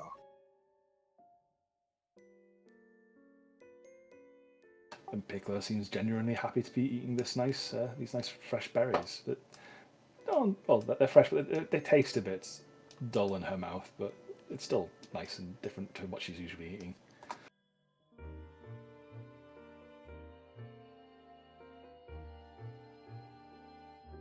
You have a Seems like way he's- with monkeys, Mr.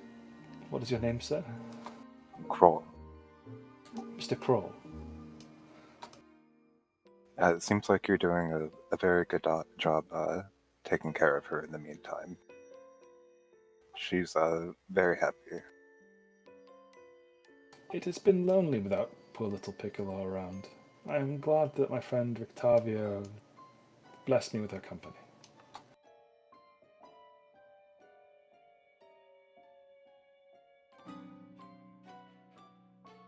If you've not met him, he is a local bard in the Blue Water Inn. Not much of a musician, but tells wonderful stories. He mentioned a conjoined goblin off by the seaside once. Very interesting stuff. Conjoined goblin. And a gnoll with no head, staggering around in the countryside.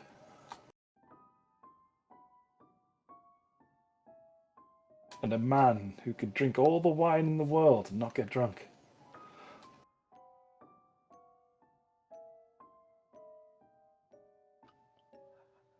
I would be willing to wager church could challenge that man. I have yet to see him inebriated, despite downing numerous tankards of wine quickly.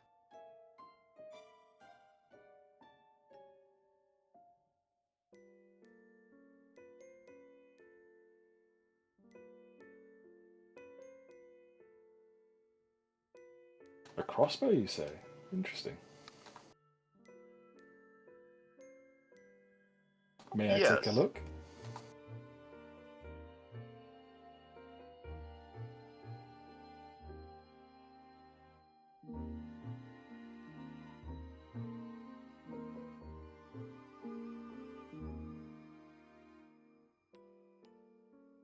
Oh, it is a fine make, a heavy bore.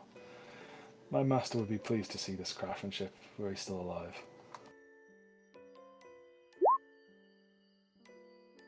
I could tighten the springs for you, if you wanted.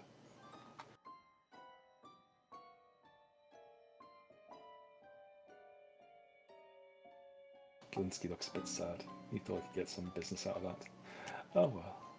Thank you, gentlemen and ladies, for your adventures in Blinsky's shop. Remember, if it's not Blinsky's, it's no fun. What would tightening the springs do? Make it deal more damage? I mean, we have an extra heavy crossbow. I mean, might as well. It is up to you whether you want him to do it or not. He would charge you some money to do it. Would I be able to trade the service for the mementos? Sure. Alright, sure, let's do that then. Moira will pull another heavy crossbow out of the bag of holding and is like, "Hey, we have another one. You could do that thing in return for these." As she pulls out the mementos, or hands over the mementos. I will spend my evening delicately attending to this beautiful piece of craftsmanship. This one seems even older than the previous one.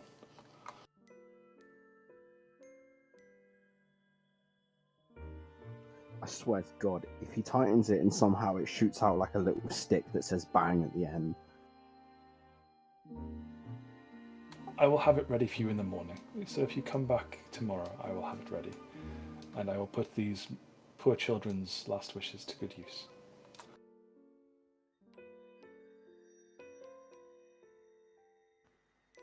Good day to you, Blinksy. Thank you for your service. And you too, Piccolo. Have a happy day with your little ones. And he bows, as does Piccolo. Or Piccolo would do a little pirouette. And he would say good evening to you.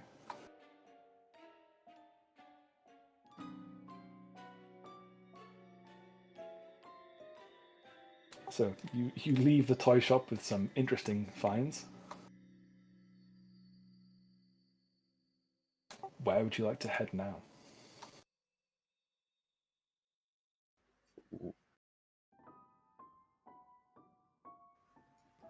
Whereabouts is the winery?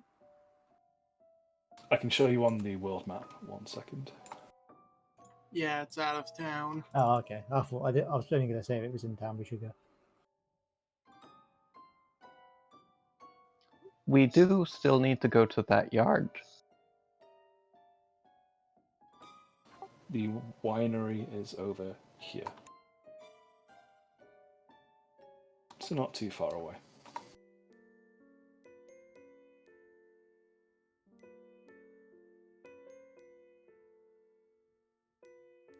And this is the mansion that they told you to avoid going to.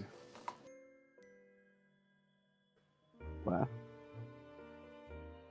Oh, I see. Thank you. Sounds like a reason we should go directly there. Yeah, kind of want to go there. With mention of a dragon, we may want to be careful. I thought it was a dragon died there ages ago. Considering where we are, that could be bad. I'm a big old vampire dragon. Rawr. That'd be cool.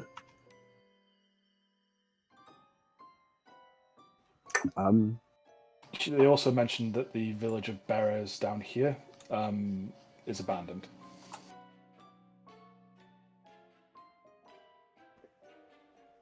We may want to warn, was it Irina about the doll. weird? Yeah, because God forbid the Burgermeister here or that Svalovich guy, I can't remember his name, decides to come and like yoinker in a night.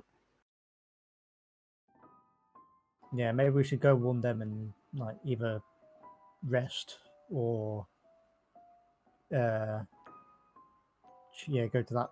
Was it the yard? Sure, you can go to the yard first if you want to, or you can go to Arena first. Up to you guys. Shall we have a 10-minute break now? Because I'm bursting for a piss. Okie dokie. Back for top of the hour. Alrighty. Okay. Bye. So what are you guys having? More pizza?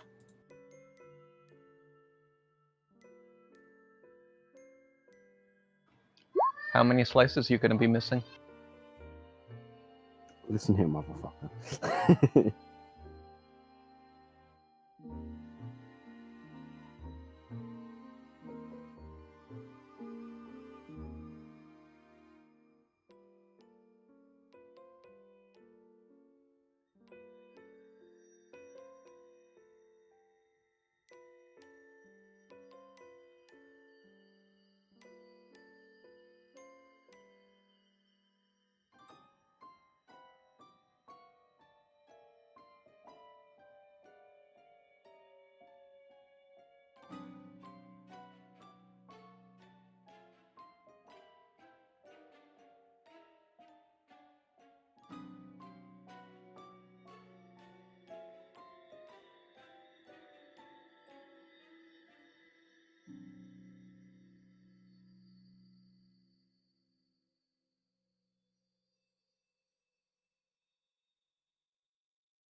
Morningstar for everything. Yeah, that's a martial weapon. We all good to restart, everyone?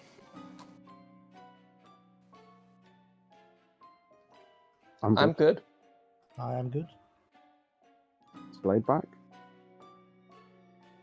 Yeah, Mhm. he's back. He's eating his noms. Turns out we got Chinese food. And no missing pieces. You shut up with those missing pieces already. Plus Bill. I just wanted my pizza. Oh, bearing in mind, I did message Just Eat very angrily, and they fully refunded my £56. So Nice. I got a full meal, my pizza, and a full refund. So I've come out on top.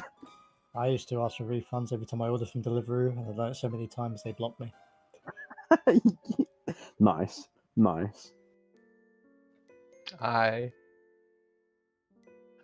So, Blade, if we were to order sausages online, would missing sausages be the missing links? That was the brat's worst joke I've heard in ages. I'm physically in pain right now. Out, all of you. I'm leaving.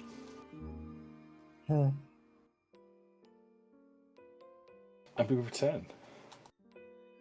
We see the winery to the west there, and we see a strange tower near Lake Baratok, and we're back in Vallaki. I'll take us back to the Vallaki map.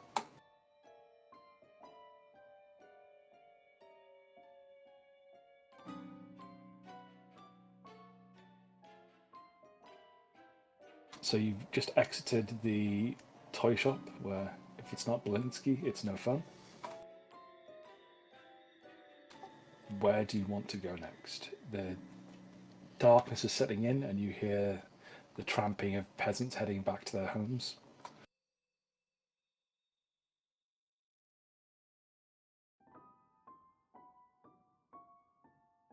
You see one or two houses that don't have lights on in them that seem abandoned, but there's not very many of them.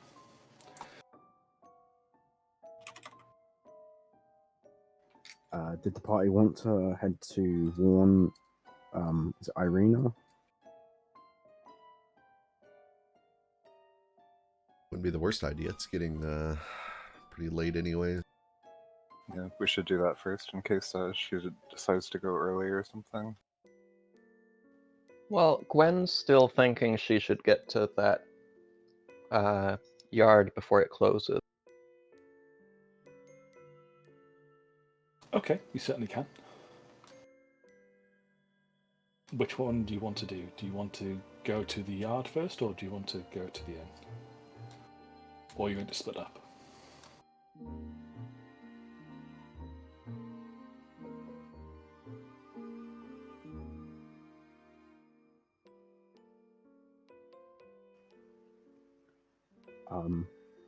If Gwen wants to go to the yards, isn't the place closing down, or most places closing down and people are returning home? Yeah, isn't it like 8 o'clock right now? I'd The place assume is they'd probably closed. Yeah.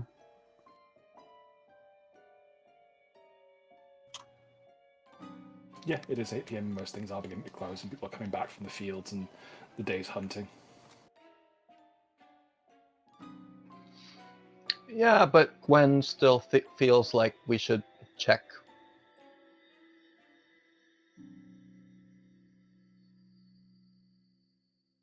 Debate it amongst yourselves.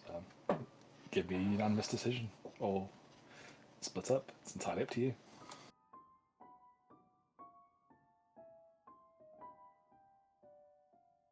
What does everyone else want to do? I'm surprised Tiny's giving us the choice to split up. Easier to pick us off that way. Yeah, precisely. You're going to hear a dancing monkey and then death.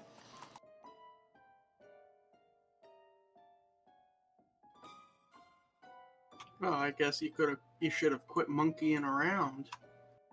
Anyways, I'd prefer to go back to the tavern. Yeah, same. chances are by the time we get to the stockyard, it's going to be closed. But everyone's coming back from work. There could be some interesting characters at the end.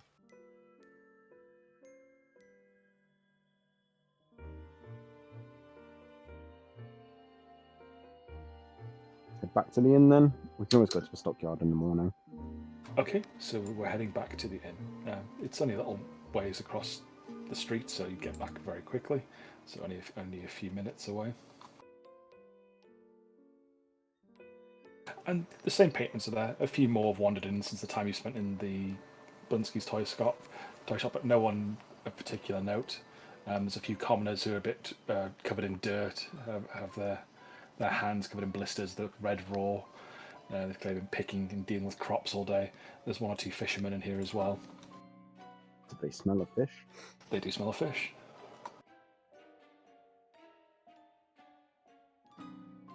But the two wolf hunters and the noble brothers are still there. Rictavio is not there anymore, though.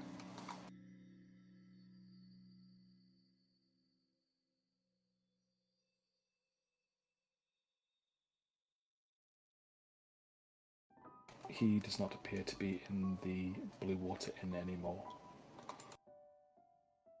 Probably checking on his caravan or his circus or whatever the hell it was he referred to it as.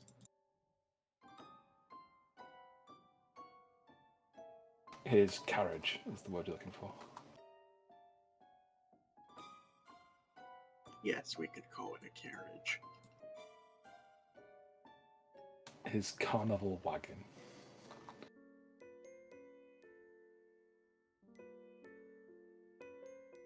Carnival, that was what I was thinking of.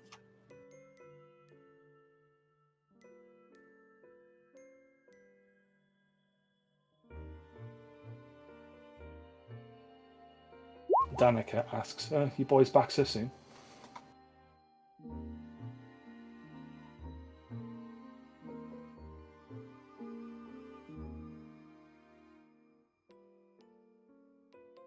Of course, it is getting late.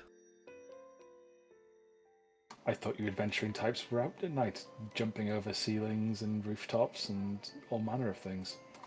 And forego the safety of Wallachia? I think not.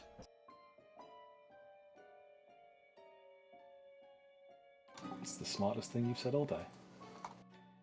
Excuse me. Wallachia is a safe little town. Its walls and palisades keep us safe from the monsters of Strahd. My apologies. I believe I required an upward inflection to my response. Let me try again. Excuse me?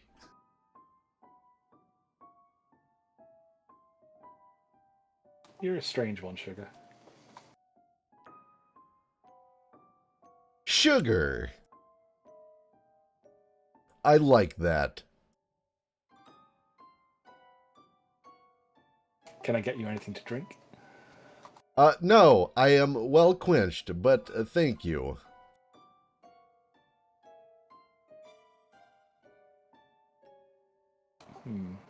Maybe some food then.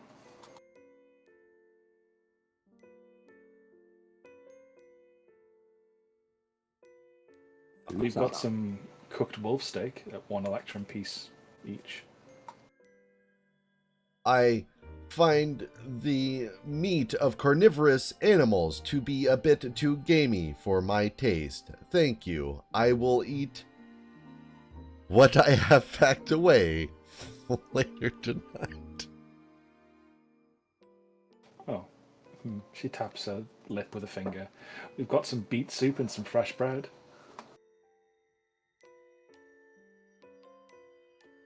And how much would these dishes be? Just 1 silver piece.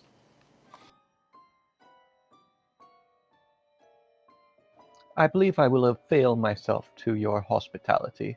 1 bowl of beet soup, please. Okay. She would write the order up and send it down the kitchen. put it through the door, and one of them would pick it up. And a few seconds later, you'd have, well, a minute or two later, you'd have one of the little boys, probably Bray, come out and give you your food before going back into the kitchen.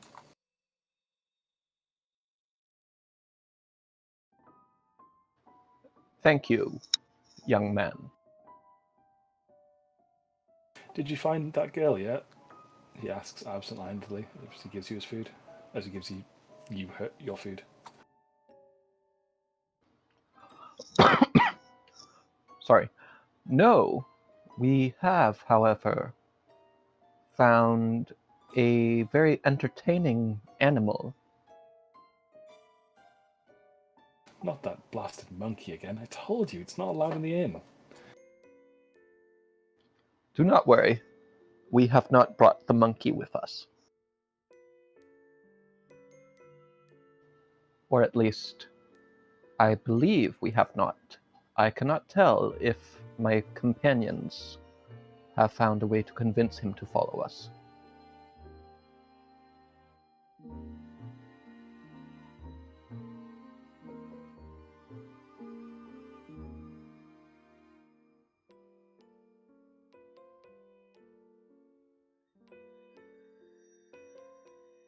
Does anyone have a passive perception of higher than 15? Yes. You would hear something say, "We're the best of friends." Oh no. Where's it coming from? Am I guessing it's coming from this direction? Yes.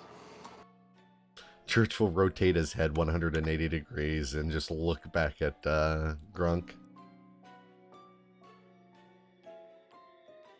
And The then, bear is stroking the back of Grunk's head. oh my god. Oh my god.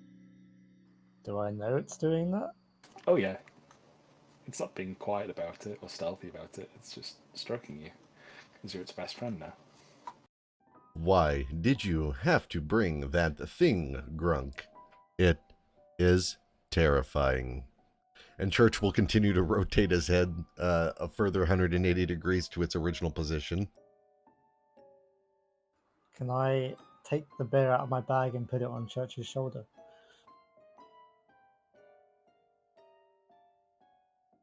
Yeah, you can take out the bag and it'd ask you, "Where are we going, friend?" I'll also do it. I'm introducing you to another friend. But you're my best friend.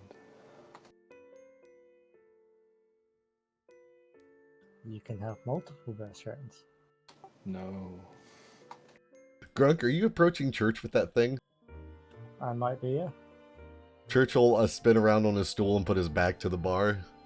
Please, no, don't get closer with that thing. Can I just like put the bear on the table and just stand away and see what it does? Okay. It sits down the table and looks about. It sees the two noblemen who are just drinking, and it sees a plate with a knife and fork. It picks the knife up. Oh Jesus. Oh no. Can I grab the knife from the teddy bear? Sure. Make an athletics check. Watch this be sleight of hand, because... how are you doing it? Are you doing it forcefully, or are you doing it gently, trying to just whip it out of its hand as quickly as possible? I was just going to try and grab it as quick as possible. Okay, make a sleight of hand check.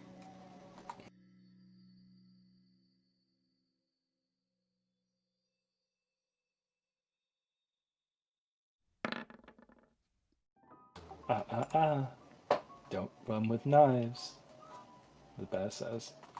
And it pulls the knife out of your grip, out of your reach.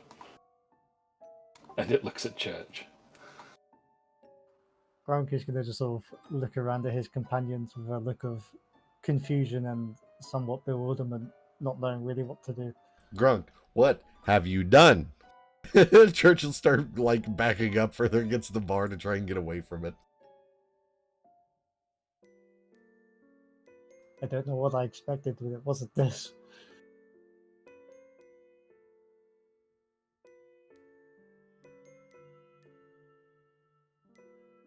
It sings a little nursery rhyme to itself and to Grunk.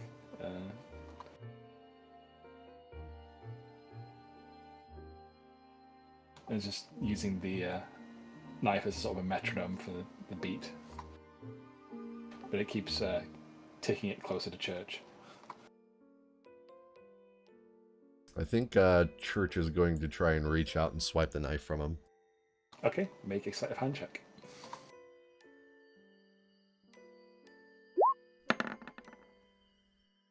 Oh no.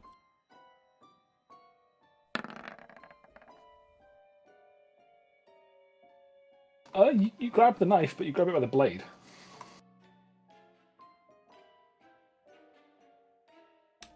It's the dull butter knife, so it's not like it's going to cut you that much. Okay, can I still take it? Oh, it's a butter knife? Yeah, it's not a particularly sharp knife. It's just for... Not like a huge steak knife, that'd be obscene.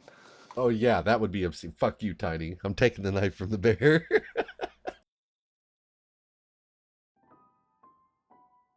And it finishes its next round, and all Strahd's vampires and all Strahd's wolves couldn't put the matchstick man back together again.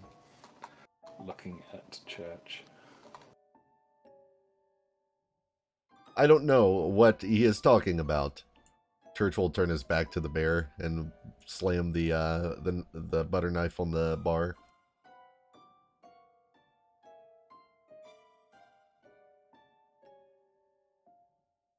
Sulking as much as a normal human, a mortal man could. Can I like offer the bear, not offer, but like show the bear to the group and see if any of them can, I don't know, like scuff it, like check if it's, well, I assume it's clearly magic if it's alive, but like see if there's anything funky about it. Yeah, I guess I could do an Arcana check on it if Tiny wants that.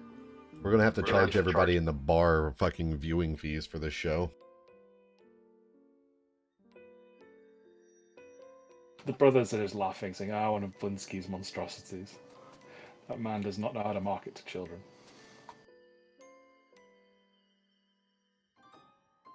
But yeah, make an Arcana check if you want to.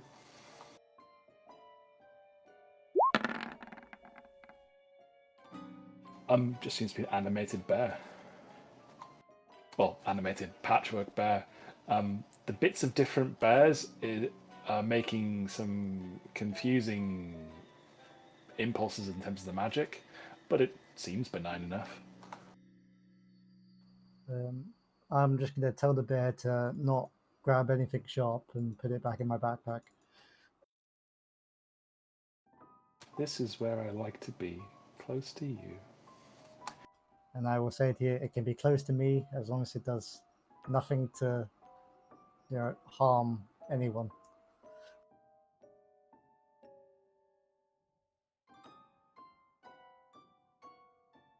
I'm laying ground rules.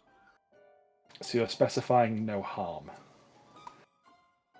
I'm specifying that the bear cannot do anything to anyone that may cause injury or harm or any form of horribleness. No horribleness, okay. I'm sure I've missed something out that you're going to find a loophole to, but I'm trying my best. I think if you tell him nothing untoward, that would cover most bases. Yes, the bear can do nothing at all. But I just set the boulder rolling. I did not make him sit in front of it. That would be untoward, unfortunately. The bear just sits on in your backpack, tapping a little tune.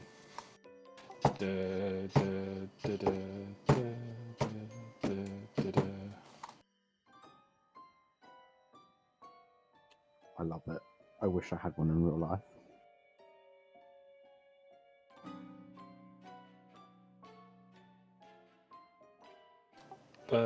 Danica would remark that Ismark and Irina and Lucina are still upstairs. They've not really left their room since.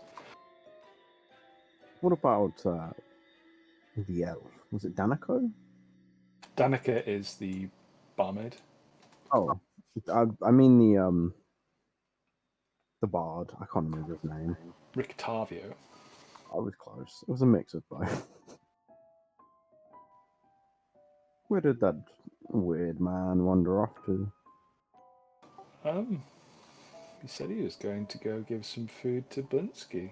He took a steak and some apples and went off out. He said he'd be back soon. We were just there. He was nowhere to be seen. If we're destitute for toy maker, he's a bit portly, but he keeps the town in good spirits in his own special way. I can tell. You saw the performance of the bear.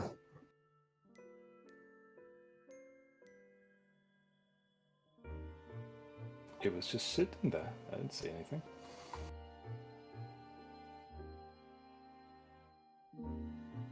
It was singing and twirling a knife. Are you sure? Muller looks dumbfounded and just looks over her and just... I'm not crazy. Everyone else saw this, right? As he says that, Gwen lifts her head out of, looks up and says, "I saw nothing but this delicious soup."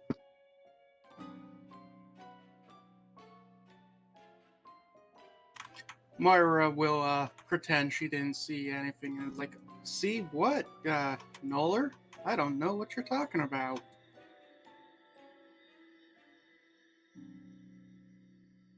You shouldn't lie to me. That's mean.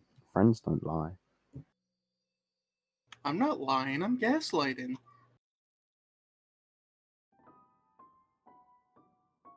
Go to prison for that. You've got your gaslighting license there, mate. You wait a little while Gwendolyn finishes her soup. Did anyone else want to buy any food? Or you can rely on your rations? Yeah, might as well buy something. Do you want the wolf steak for an electrum piece, or do you want the beet soup and fresh bread for a silver piece? Yeah, might as well have the soup and bread. It's surprisingly good. It's a little tangy and a little bitter, but it's still pretty good for food you've seen so far in Barovia. How about a steak and some bread? Yeah, the electrum piece would come with some bread. Don't have Electrum, but what's it equivalent to? 2 silver. Oh, yeah, I'll definitely buy that. Wait, is it 2 silver? I think I thought it was 5.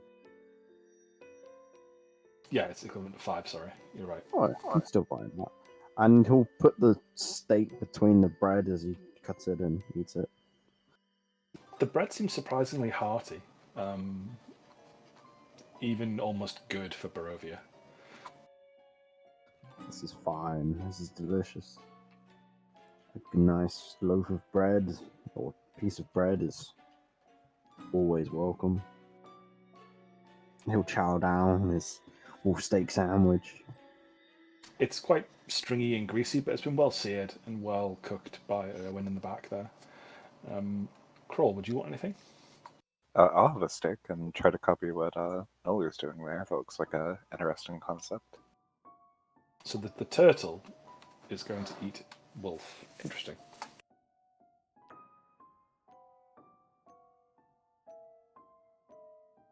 Yeah, you'd find the bread to be very soft and spongy, well, soft and fluffy rather than spongy, and soaks up all the meat juices really well. Interesting.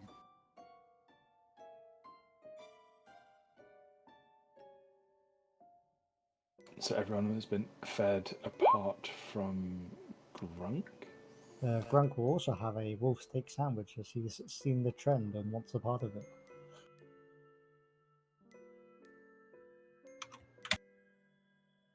A pie Gwen's talking about? You can't have that pie. It was burned in the fire, remember? I do Oh, have God. one left that we bought from the woman. You still have some on you? I have one. I bought an extra. You do know what we suspect that pie was made out of. I do. Why are you keeping it around? I don't know. I thought it might be useful. You don't eat people, do you, Crawl? I don't. But you still have the pie. That's right. Leverage. Danica asks, what pie are you talking about? Are you eating Mr. Tortolan? I'm not. There was this old lady in the town of Barovia, and she was selling mincemeat pies, and we visited her where she lived, and it turned out she was a night hag, and she was turning children into frogs and then baking them into pie. Maybe you shouldn't tell such terrible, scary stories here. This is a quiet little inn. We're here to drown our sorrows, not be terrified. Well, here's something you could drown your sorrow, or not. This would brighten you up. We slew the hag and burnt down her place. So, no more children should go missing from her.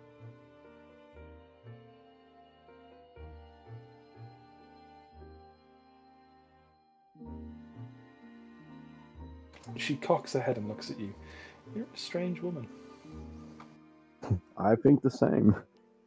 The one next to her isn't too great either. You look like a pie. Oh God! Please don't try to eat her. I will hit you with this Morning Star. I will throw my creepy teddy at you.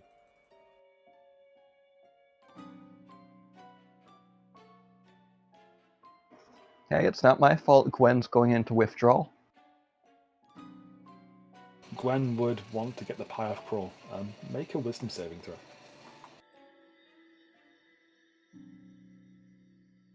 DC 12.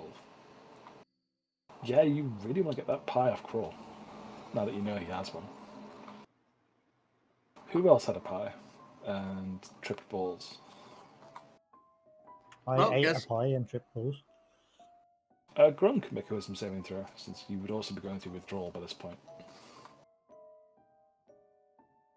Yeah, Grunk's not too bad. Grunk manages to shake off the worst effects of needing something since he's got such a nice big greasy sandwich in his hands.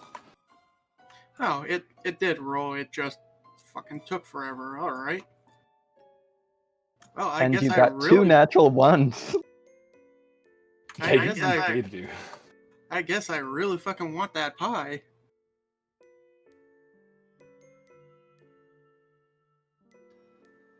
You see Crawl. beads of sweat form on the foreheads of Gwendolyn and Moira. The two women seem really eager to relive those happier memories of that pie.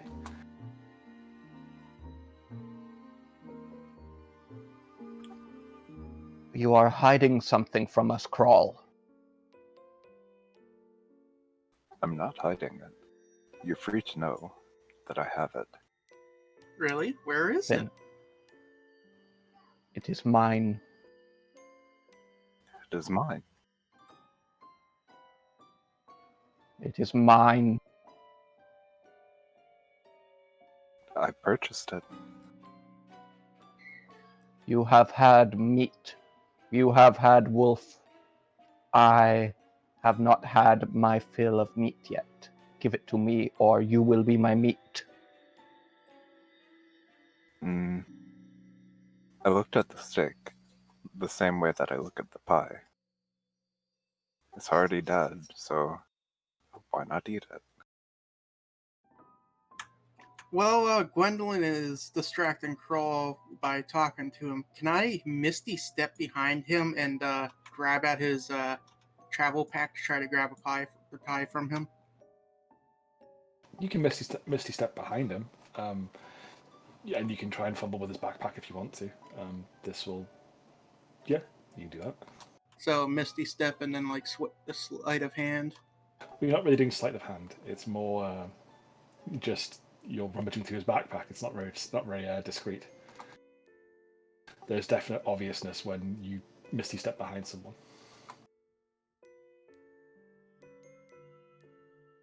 Yeah, I guess it is a verbal spell. So yeah, I'm gonna do that. There. Yeah. He's gonna misty step behind him and then more or less attack him to get at the bag. Okay, Or- make an athletics check versus Crawl's acrobatics.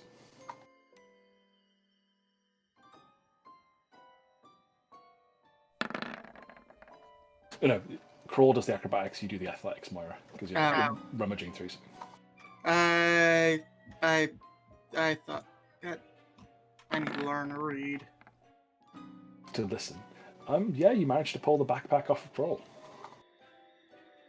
My bag. Alright. She's gonna run out of the tavern and rummage through it. Can I attempt to Thief. tackle her as she runs out? You're not really in a position next to her, so I'm I going to meant say... run and tackle, like charge at her for trying to steal off of Crawl.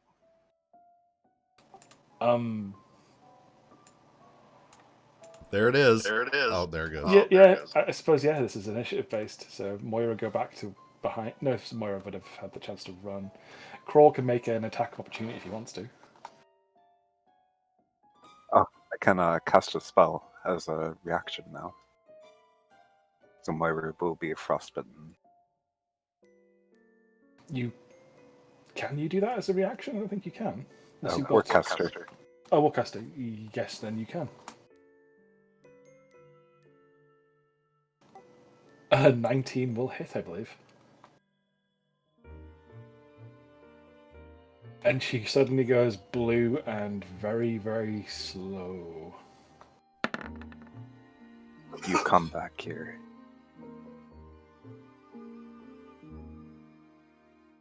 It's mine! I want it! It's my precious mine! We've lost her. So, Moira, you take 6 damage. And now that we've pissed off the bartender, She's ducked behind the bar as she sees the spell going off, and people are standing up and drawing weapons and clubs.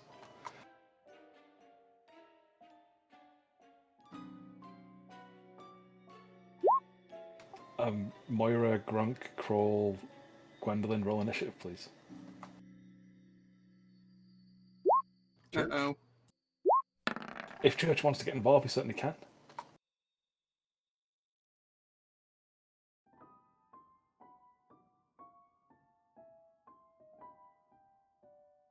So where would I be standing when I got hit by this? Where I am now, or tile back? Tile back. Is Church getting involved for initiative roll, or is he choosing to stay out of it? I think he's just going to stay out of it, to be honest. He doesn't even understand half the shit. Okay, Crawl. Your backpack has been torn from your back. And My back. I will grapple Moira.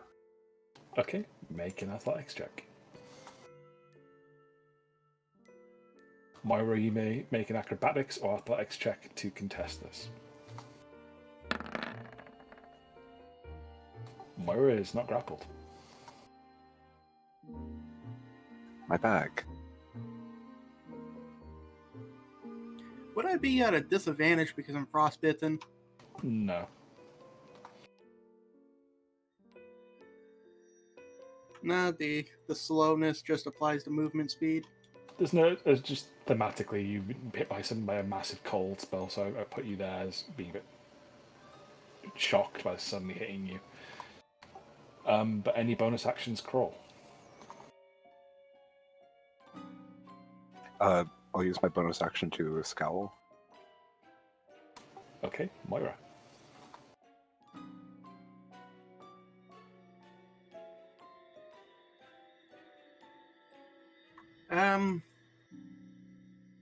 She's gonna move 5 feet forward, turn around, and try to push Crawl out of engagement with her, and as an action, if that's possible. And then if that succeeds, she'll rush out the door. Okay, Grunk, do you use an attack opportunity against Moira? I Oh, do. Can I use it to, like, grapple? No. I guess I'm just gonna bonk her on the head with my hammer. Yeah, that hits. Okay, the cutlery and furnishings of the room get launched flying by the bolt of the clap of thunder coming from your hammer.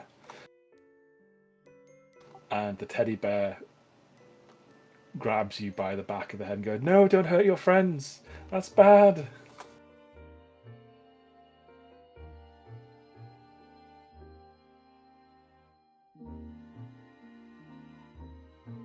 Alright. And the near crippled Moira is trying to shove Crawl back. So that'll be an athletics check versus versus acrobatics or athletics on Crawl's part.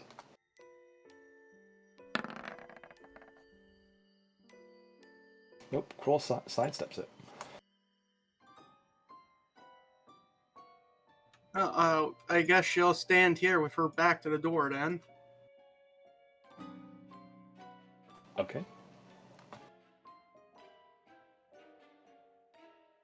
Grunk, the patrons of the bar looking at you very shocked and very bewildered.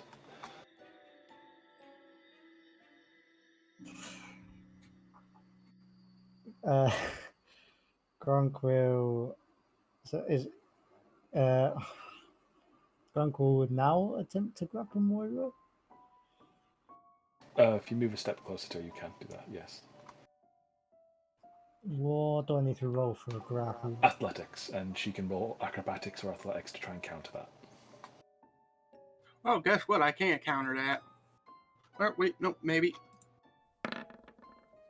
Nope. Grunk gets you in a massive headlock and you drop the bag. Gronk will shout to his compadres, "Quick, tie her up or something. Stop this madness." Gwendolyn, you see that the bag is now on the floor by Moira's feet. Gwen will lift up her shield and do a mad dash, pushing her way, or trying to push her way through the two people blocking and grab the bag, if that's possible in one attack move. You can use your bonus action to shove, I believe, with Shield Master, so you can do a shove attack against Crawl, unless Crawl's going to let you move past him. Isn't that only if they attack? Yeah, it's only if they attack. Oh. No, I'll allow it in this thing, it's sort of it's not a narrative thing. So, as part of your bonus action, yes, you can use your shield to shove Crawl out the way, basically prone, and get over him. Make an athletics check versus Crawl. Crawl can use acrobatics or athletics to contest this. Can I choose to fail? You can choose to... if you want to, yeah, you can duck to the ground and fail. Yeah, she can come on through.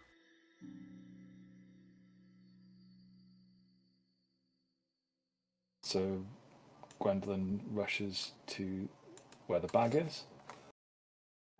Church is not teleporting away from the bar where he is sat. I'm not involved in the fight. I'm just talking to these guys.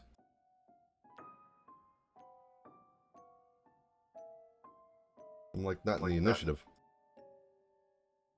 So Gwendolyn, are you picking the bag up as you run past? Yes. Okay. I was hoping to get the full 30 feet, if possible. You can move the 60 feet. 3, 6.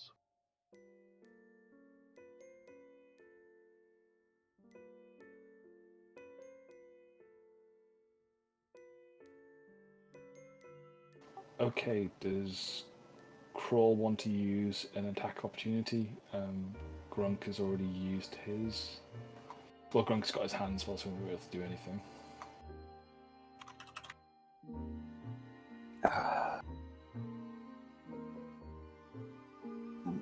No.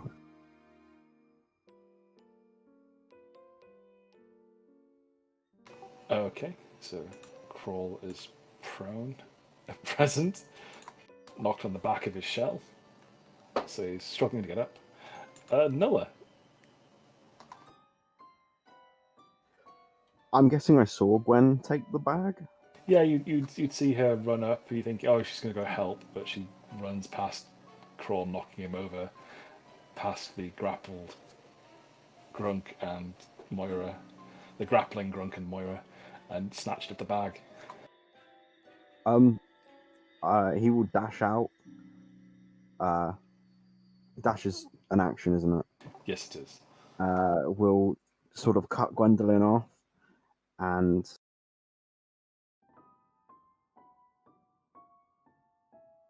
I think Channel Divinity is an action, isn't it?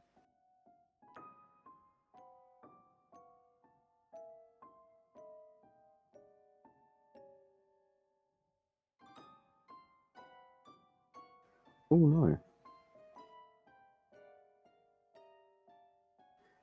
Which one is it? Is it this one? This one. Oh wait, no, that's an action. Bollocks. Okay, never mind. He will cut Gwendolyn off and stop, thief! How dare you attack your clan? And will effectively just be ready to whack her. Okay, Crawl. You got prone. Half my movement to stand up.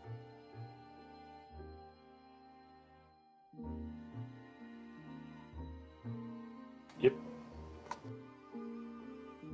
And then I guess I will make my way outside slowly.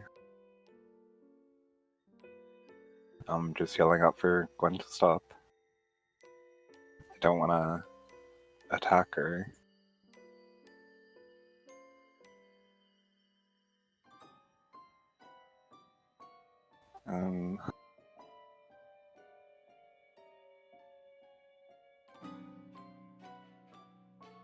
You Yeah, can. don't. So you're trying to persuade her at all? Or you're just telling her to stop. Just telling her to stop.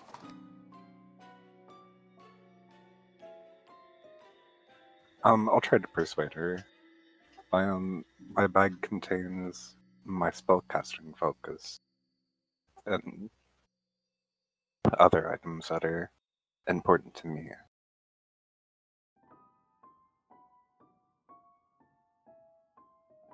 Okay, make a persuasion roll. This will affect whether she gets a wisdom saving throw or not. No, she's in the meat pie frenzy. She's not to be reasoned with. Alright, that'll be it. Gwendolyn does have inspiration if she wants to give it to you, though. It's mine! Oh, I have inspiration. No, you did not recount the story. In fact, I believe you said, I did it last time. Oh, right. I thought everyone got it. Okay. No, just the speaker, since everyone was so reluctant. No one rushed to it this week. That's all for me then. Moira, are you going to fireball him? I don't have fireball. I'm also currently pinned by Grunk. You're just grappled. Your speed is reduced to 0, not pinned. Oh, I thought he would have wrestled me to the ground to, Alright. Doesn't have 2 attacks. So I am going to attempt to, break the grapple. Okay. What Grunk, would give me that that. be? It's a contested roll again of athletics versus acrobatics or athletics from you. Alright. Grunk, give me an athletics roll. No, Moira slips out of it. Hooray. I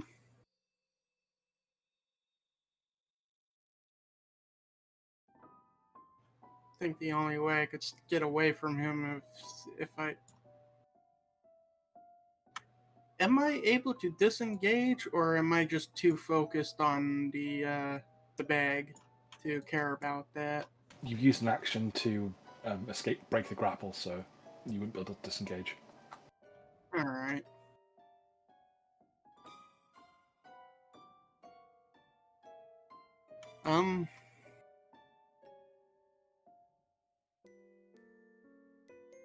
She's going to try to intimidate him.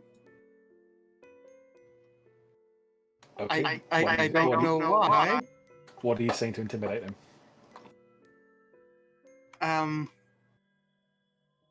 Oh fuck, Noller's standing right there, isn't he, as well?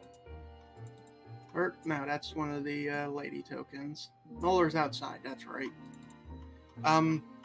Moira's good. Sorry, carry on. Moira is going to say, if you don't step away from me, you'll be real sorry. Okay, make an intimidation roll.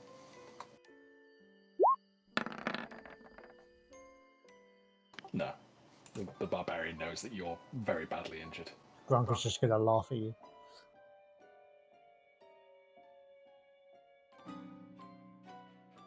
Yeah, that's going to be all I do this. Grunk. I'm guessing I'm going to re-grapple or attempt to re-grapple. So you're going to have to grapple her again. Okay. Yeah. Make an athletics roll. Acrobatics or athletics from... Yeah, you can actually grab a hold of her. Not quite so good a grab.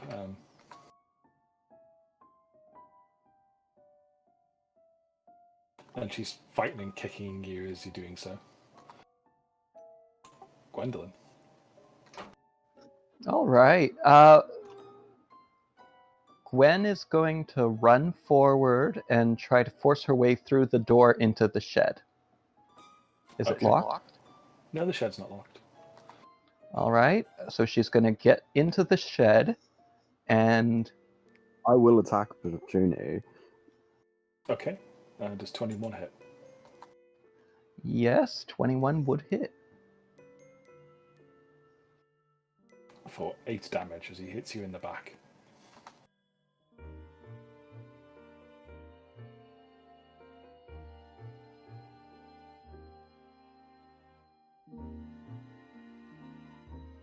And Gwen would, given that there's nothing but a roof here, I'm going to guess there's nothing in the shed. Old tools, lumber, some firewood, that sort of thing. Nothing of particular interest at immediate glance. So nothing I could use to bar the door. Oh yeah, there's certainly bits of pieces to bar the door with. Well, in that case, Gwen is going to pick up an old rake and use her action to bar the door. Okay. And just in case, she'll sit in front of it to have her body block the door as well. Okay. Haha, it is mine! And that's my turn. Miller, you feel your mace connect with the back of Gwen, and you see her armor crumple in places, and you hear her gasp out. But the door slams shut, and she seems to have locked herself in a shed. I will run up and attempt to boot the door down as hard as possible. Okay, give me an athletics roll. Bollocks. Give me a roll of a D100.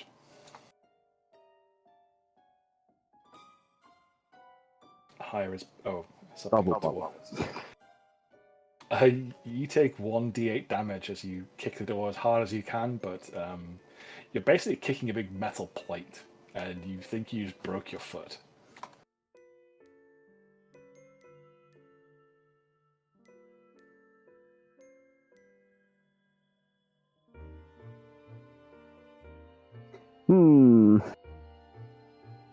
Do I have some form of... You're now limping on it quite painfully. Okay. That's all I can think of doing.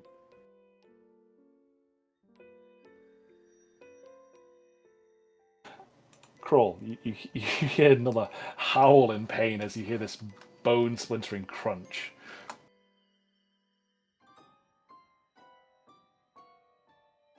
And he's now presumably hopping around and swearing. Ugh.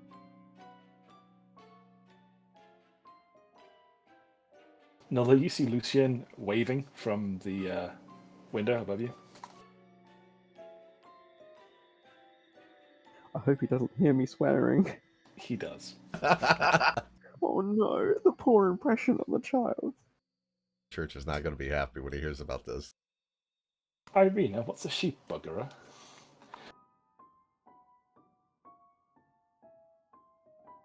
Oh no. This is going all sorts of wrong. Yeah. Carl will just sidle up next to Neller. If she wants my bag that bad, she can have it. She's about to eat people. If she wants to eat people, she should eat people.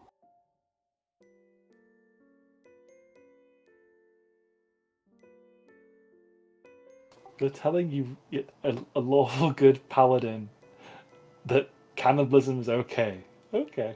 No, this is great. Are you mad, Torturman? You think it's okay to eat people? Children? Are you an enemy of man? And they're already in the pie. This does not make it okay. Alright, I guess Carl will shrug and step forward and try to kick the door open himself. Let's go for 2 broken feet. Hells yeah. Okay. Give me a athletics roll, please. Can I at least watch out the window of everything that's going on? Oh no. Roll a d100.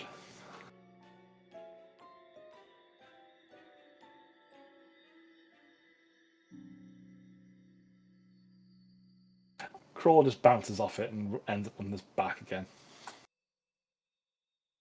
The weight of Gwendolyn and all her armor and shield is quite heavy on the old force.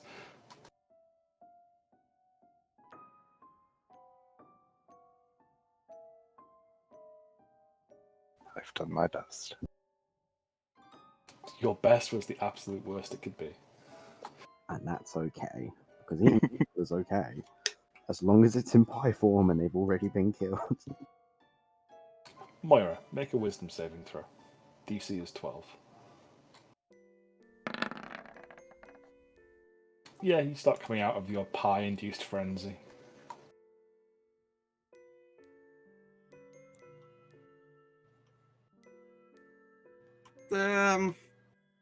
She's. I don't know how to take this. Did you say she's just starting to come out of it, or is that good enough to make her snap out of it entirely? A big sheet of logic comes. Well, the drug-induced frenzy of needing and fiending is pulled away from you, and clarity returns to your eyes once again.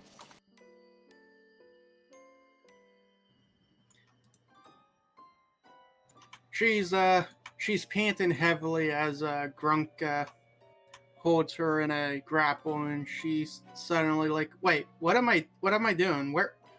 What's happening? Oh, damn it!" And that'll be just about all she does.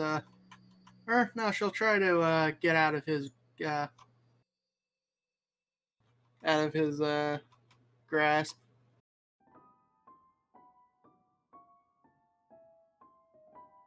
Okay. Acrobatics or athletics again, please.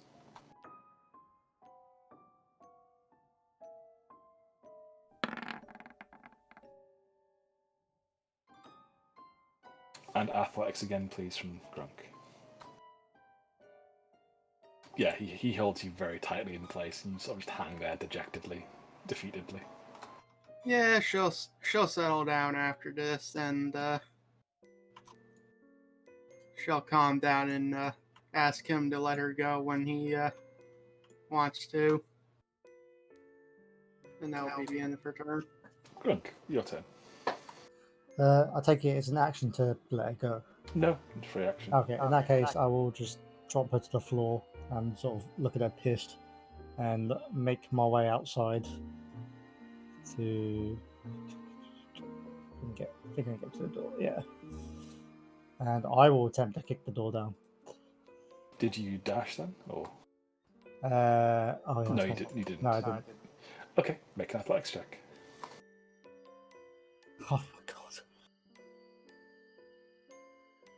Grunk strides up to the door, gets ready to put his boot in, and maybe just the ground's really uneven here, and you plant your foot against the door, and you start pushing yourself away from it.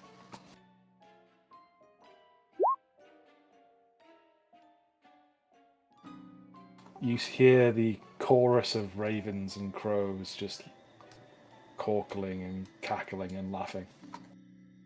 Let's just leave her in there.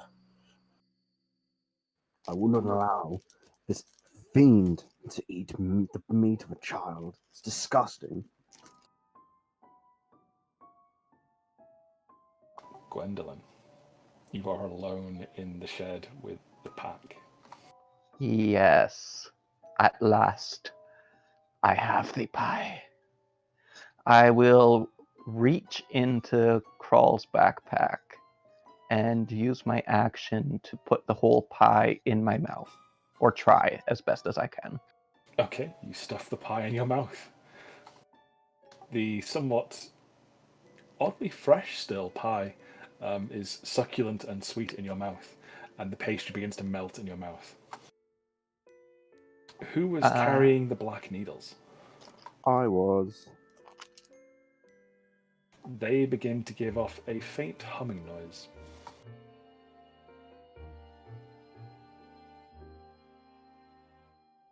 Like a piercing noise. Oh. I'm concerned, but I don't know what this means. Do I need to do a Constitution saving roll, or I am just did getting my that now. Yes, you need to make the Constitution saving throw.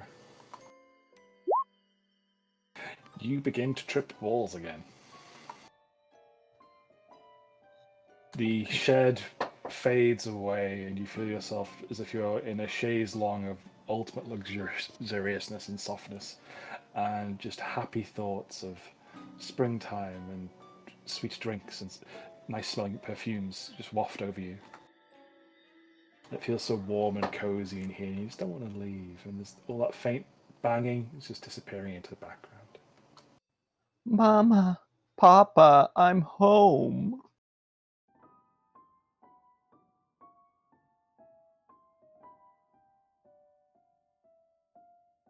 Nulla, you hear some strange murmurings coming from inside the shed, and that noise is coming from your bag or your pockets wherever you put the needles.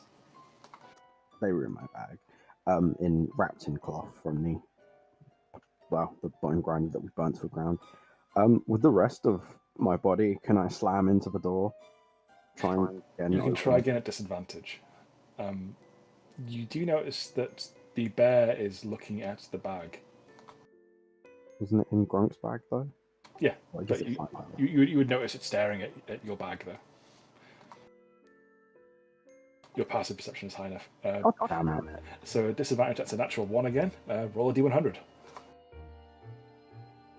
Yeah, you just bounce off the door. This shed door is clearly banded with iron. It's not giving up very easily. The people around and probably inside would be hearing Nulla effectively roaring in Draconic, yelling and shouting in pure anger and disgust and hatred of Gwendolyn. Words and things that would not be mentioned and will not be uttered because it's in Draconic, and I don't think anyone would really understand it.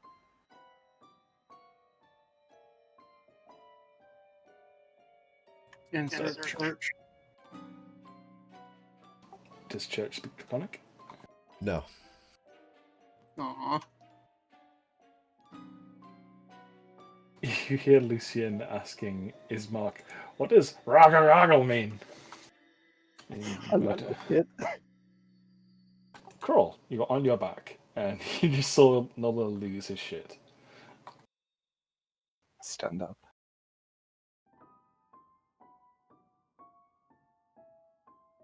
I have to get my bag back.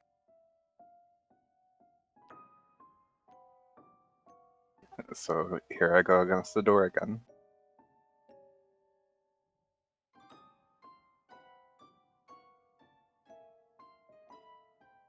No, 10 does not do it. You don't. Nothing bad happens. You ram against the door, and you feel the wood's beginning to splinter a bit. But no great progress has been made. Okay, is that an action? To ram a door, I'm going to say yes. Alright. What bonus action do you think you're doing? No bonus actions. It would take an action. Well, So it's sort of narrative time, kind of. What were you thinking you're doing? I want to become a tiny spider. Sure, you can do that. You can Okay, climb into one of the gaps in the shed.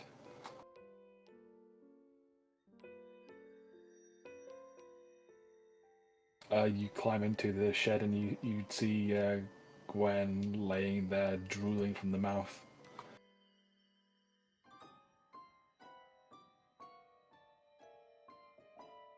Okay, that'll be all then. I'll just stay here as the spider for now. You could shapeshift as a free action, I think. Oh, perfect. So you're now in the shed with Gwendolyn. I just want my bag. Moira. Moira is just gonna sit against the wall and hold her head in her hands, with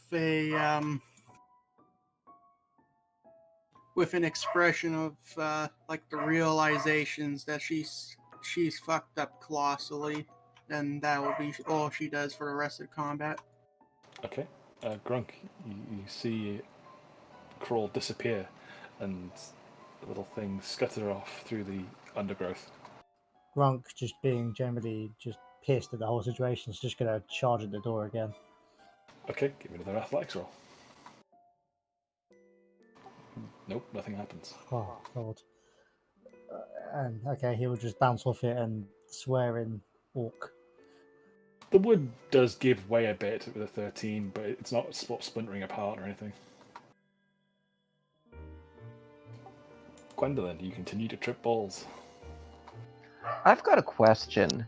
If I were to use my inspiration on one of their high rolls, would they be forced to re-roll?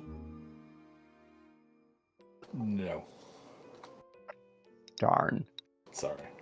It'd be a bit overpowered. That's okay. Gwen's got her pie. So now she's just channeling some sort of weird language and almost like singing to herself. And that's it for this turn. The black iron needles get louder in their squealing noise. Nola is very focused on this door and will again charge at it. Okay. A 14 will not do it. The wood is beginning to break and DC is getting lower. He's very angry and again is just continuing to yell and just roar in Draconic and is just trying to smash this door down. Crawl. And I'll take my bag back. Okay.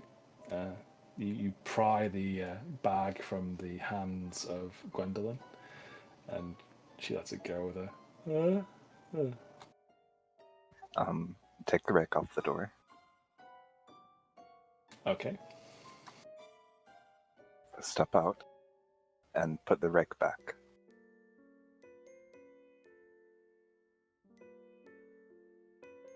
Gwendolyn's still sitting in front of the door.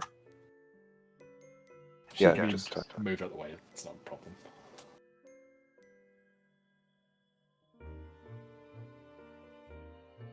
Anything else that Crawl wants to do?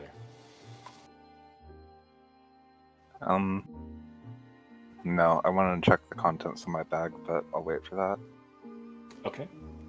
Moira, do you do anything? Is Church is standing there next to you? I'm doing the same thing I said last turn.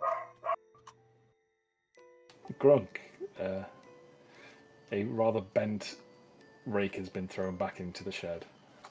What do Grunk you do? is going to storm into the shed and just slap the shit out of Gwendolyn. Okay. Gwendolyn, make a Constitution saving throw.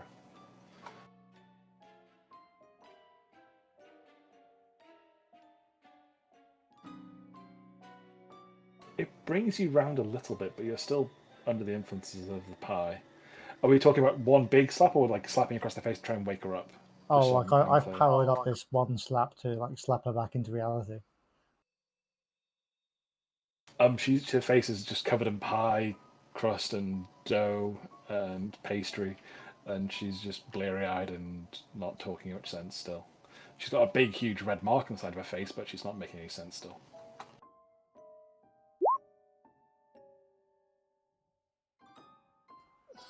Can I like just slam the door shut and lock her in? Sure, if you want to. There is a latch on the outside you could pull to. Yeah, I'm gonna do that and then just walk away. Okay, so you deliver this big noise and walk away.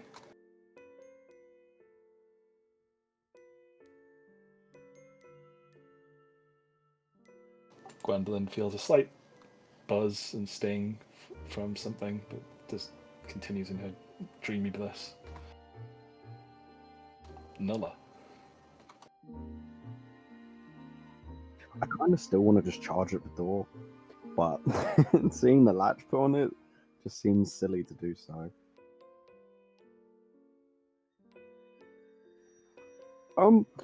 He's gonna unlatch the door, go in, and grab her by the throat and start choking her. Holy shit! He's pissed. Like, he's full on pissed. Like, he's unforgiving in this. He will charge in and literally grab her by the throat and... Well, I'll just put it there, because it's just a shed roof. Yeah. And he'll pin her against the wall and just begin choking her out.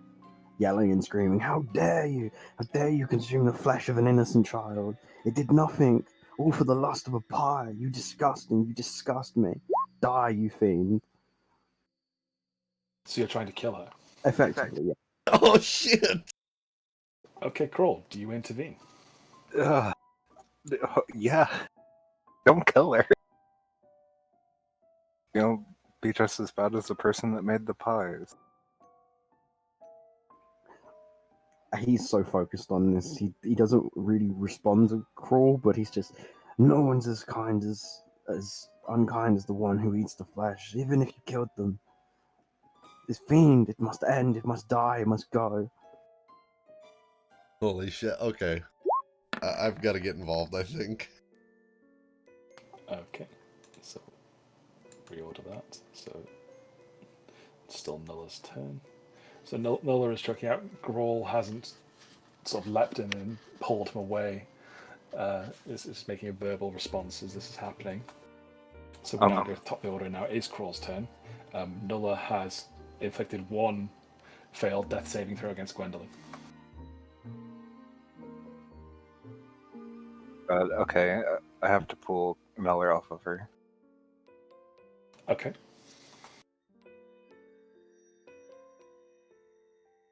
Make an athletics roll. Okay. Nulla, make an athletics or acrobatics roll. Crawl pulls you away. As tough as it may be, he is screaming and shouting and trying to pull his way out of Crawl's grip. Gwendolyn slumps to the floor and gasps. Gwendolyn, make another Constitution saving throw. This DC will be 15. Sure.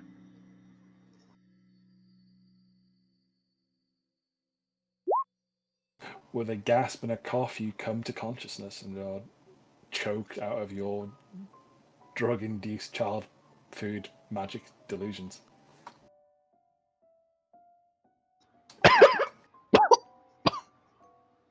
What?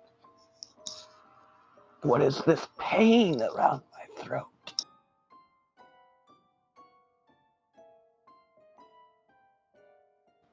Where am I?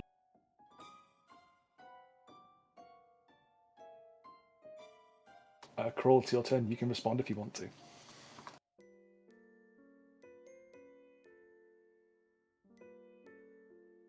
You're a thief, that's what you are. A heretic! Disgusting! More yells and draconic.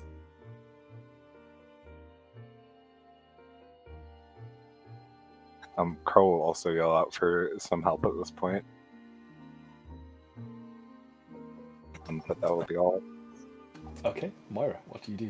You hear Kroll yelling out for help, and Nulla absolutely losing his shit. With this, Moira will finally get off the ground and or get out of her sitting position and head out. How many turns is the frostbite effect? It was until your next attack, I think. Yeah, it'd have worn off by now. Alright. So she's gonna head outside to see what's happening, and she's just gonna be like, wait, no, 5 feet back. I had to get off the floor.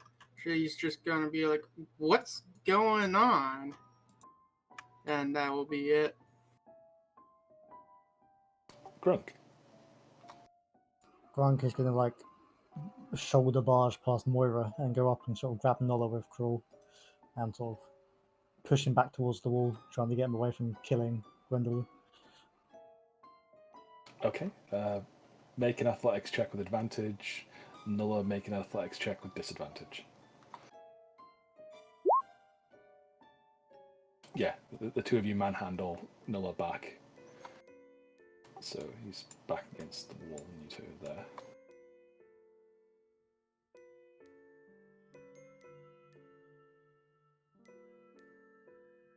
Did you just call him the L word? That's not cool. Is it? Grunk is also very pissed at this point, but he's trying to hold it back so no one dies. Which is ironic for being a barbarian, whereas he's the paladin. Yeah, he's already slapped the shit out of Gwendolyn, so he's done his bit. Mr. Church.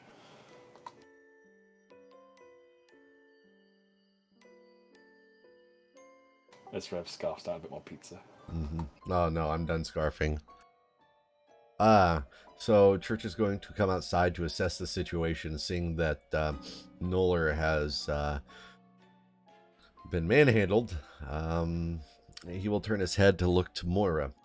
I advise you get her out of here and lick your wounds while we calm Noller. He'll instruct Moira to get Gwen the fuck out of there and away from the rest of the group for the time being. Church will approach Noller while he's being like pinned up, and Church will he'll do his best to calm Noller down. The children that have been slain by the hands of those old hags have now been laid to rest. They can pass on to the afterlife and enjoy peace, knowing that no other may be able or maybe have done to them what was done to themselves. The power of those evil hags is obviously nothing to trifle with. We should have rid ourselves of those pies long ago. Look. Church will point out to Noller, to his bag, and the strange noise emanating from it. Trying to get his attention off of it to something else. Okay. Gwendolyn, your turn. What do you do? All right, Gwen's kind of barely registering what Church is saying, and she's sort of figuring out what's happened, but her face still hurts and her neck hurts, and she has really had it. Oh, while we're at this, am I at 16 HP or am I down to 1 because I had a death saving? 16. Okay. So she's going to walk up to Nuller, wherever he is. I can't see him in this shed. So she's going to go up to Nuller.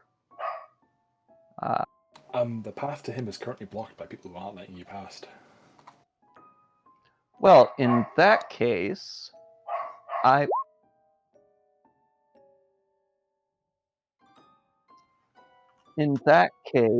Gwen is going to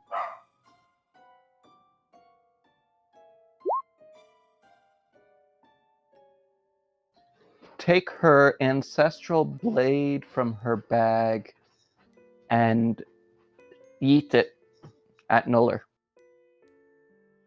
What? With or without the sheath on is my first question. She's pissed. She's not going to unsheath it. So she's not going to unsheath it, so she throws a sheathed sword at Null's head. Yeah, the iron sword I had reforged back in Barovia. Okay. Make a strength roll. See how well you throw it and aim this at the guy. Crap, now I need to remember where strength is. So yeah, you throw it him. Does a 17 beat your AC, Nulla? No. Okay, so it bounces off Nulla's armor. Get your filthy hands off me! You tried to kill me! I should have left you behind. You will never know my shield's protection again.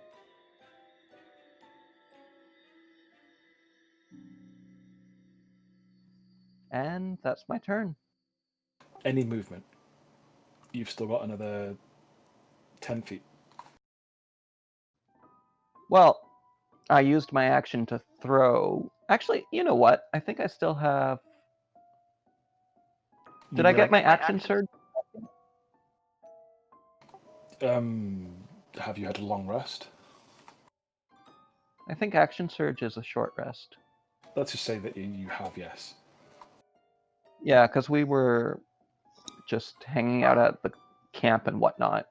In that case, I will use my action surge, which now I don't have, to try and push Church out of the way, or push him prone. So try to shove Church out of the way. Okay. Okay, Church, Gwen, make a athletics check.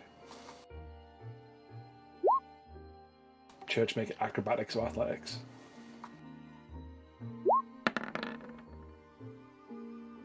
Mr. Church is pushed out of the way. So Gwen's going to get into the Nuller's face and start yelling at him.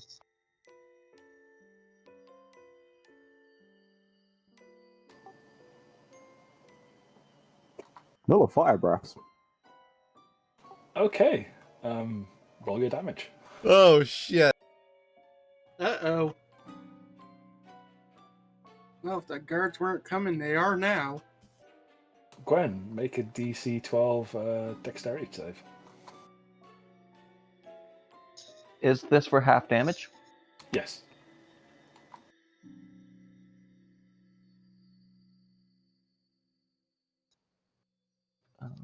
Alright, You take the full 9 damage.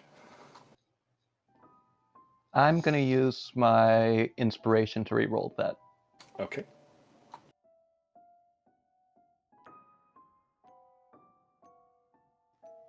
And now I need to remember where dexterity is. Okay. You take half damage. You take No, I have fourth paragraph in Shield Master. I use my shield to take no damage. Did you ever put your shield on? I don't think I took it off. Okay, in that case, yeah, fine. You take no damage. Part of the building is on fire, though, because it's touching the two supports. And you hear Lucian scream upstairs.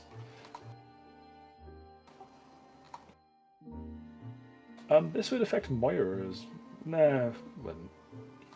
It's just out. It's supposed to be 15-foot radius, but it doesn't. For some reason, the cones don't seem to do those. No, I'll say just the edge. Moira gets her eyebrows get singed, but nothing, no damage.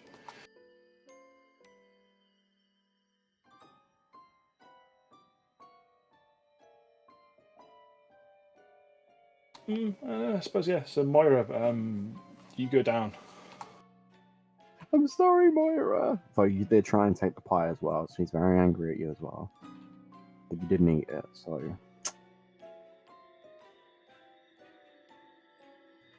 Everyone. But seeing that Moira has gone down, while he won't snap out of his anger at Gwen, will sort of calm him slightly, realizing what's just happened. But he's still very focused on Gwen. Crawl, your turn.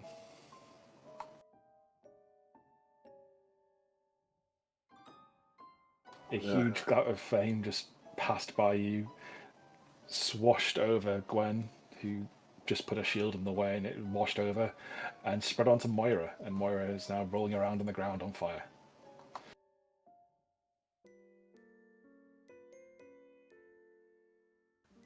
Free action to contemplate how my life got to this point.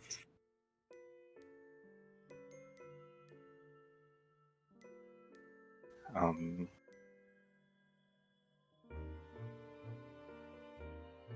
mean,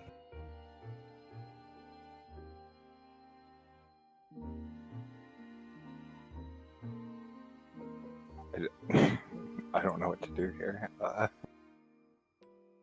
Okay. Can I use a free action to yell at you? It's not your turn yet. I know.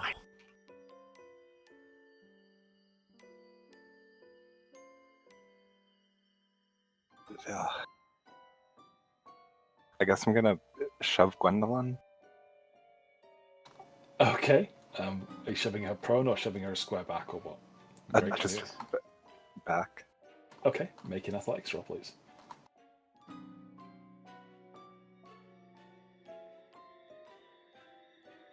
Gwendolyn, make an acrobatics or athletics roll to contest. Gwendolyn does not move. You try and one-handed shove her and body check her out of the way, but she just doesn't move.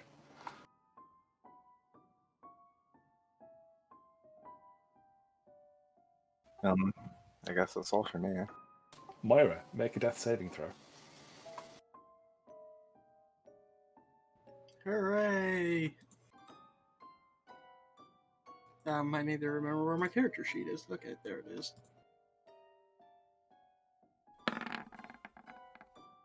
That is one success. Grunk.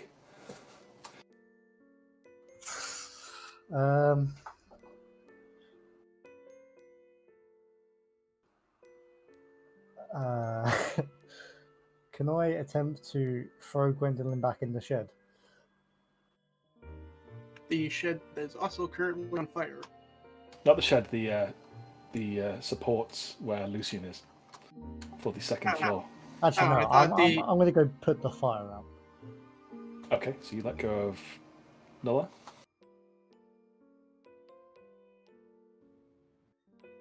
And you start patting down the flames and the spit. Are you doing the same for Moira, or are you leaving her on fire? Yeah, I'll pat her, and as I'm sort of working my way around the flames. Okay, make a medicine check for Moira. Yeah, you stabilize her so she's no longer dying. And the fiery spit is quickly wiped down off the resilient oak posts. There are calls for the guards at present, though, echoing out now.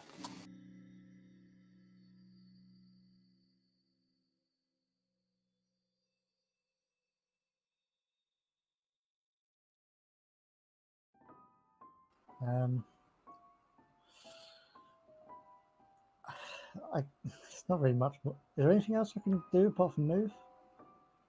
Any bonus actions you want to do? Or anything you want to say to anyone? I'm going to scream at Gwendolyn, "You ate a child," and see if that shuts her up.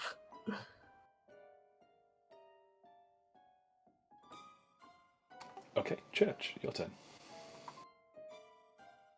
You idiots! Your incessant egos have gotten in the way, and now you have endangered the life of Lucian. If it comes to it, I shall leave on my own to take care of our objective. Until then, while in town, stop fighting, otherwise we will all end up in jail. The fires are out on the post, right? Yes.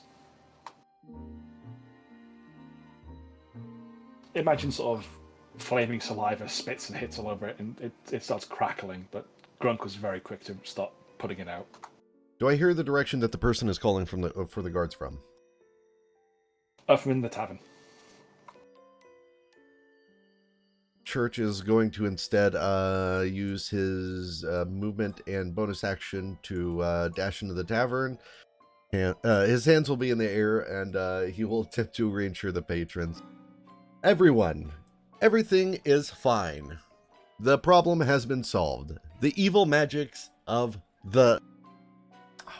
what was her name? Morgantha have affected our friends, but it has now passed. Make a persuasion check God, with advantage, because you remembered what Morgantha's name was. I'm impressed. I only remembered because I remembered my joke name for her was Morgasma. Or Morgasma. I hate you so much. I remembered though, didn't I? You did. You still get advantage. Persuasion? Yes, please. The people settle down a bit. They're still stood up in their chairs with their weapons drawn. They're going, but Morgantha's just a pipe. She was a bit odd, though, that old woman. And Danica says, "You're paying for all this, all the damages. Fine, we'll tell the guards nothing happened." Agreed. You're doing that wine job for bloody free. God damn it. Agreed. Please, leave the town guards out of this. It is a price we must pay for dealings with such unsavory, evil people.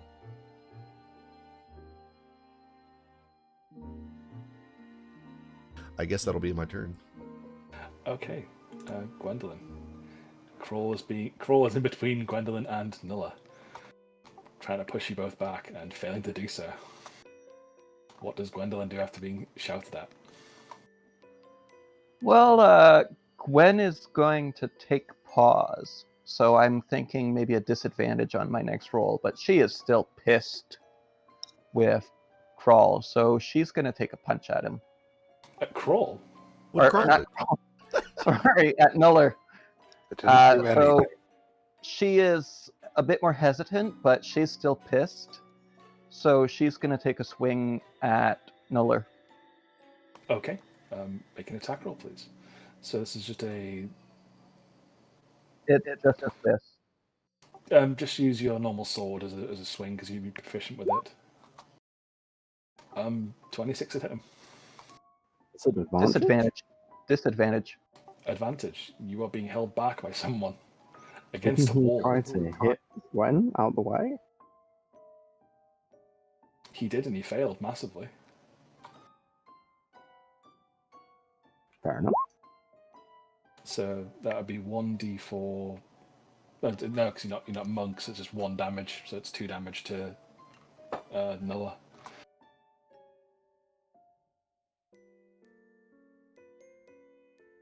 You punch him really hard in the snout. How dare you? That's my snout. Now keep your snout away from me. And Gwen will use her movement to go 20 feet away and she will... God, I wish I had recorded this. So I get a reaction. Gonna say no. You have been restrained by two people and kept there and not broken the grapple yet.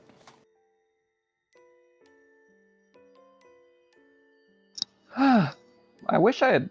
Well, since we considered the shield or the action surge to have responded, I guess I'm going to use my second wind and rallying cry to pick Moira up, but I'm going to be very abrasive about it. And I'm going to basically say, "Get up, Moira! You are useless on the ground." That certainly works. Nah, I think I'm just gonna lay here. You gain... How many hit points is it? 4? 4. 4 hit points. And your eyes flick back open, Moira.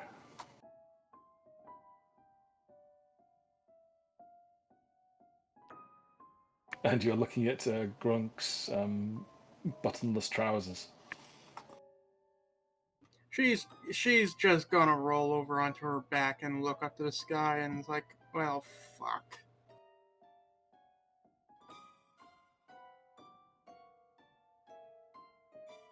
What the hell have we been using? I think we've been using that to Yeah, represent that's the her. one. Yeah. Yeah, and she'll just stay there for now. Nulla, your turn. Using Channel Divinity, he abjures enemy. I don't know, it doesn't state what the DC is. It just says make a wisdom saving throw. It'd be your spell save DC. It'll be 12 then.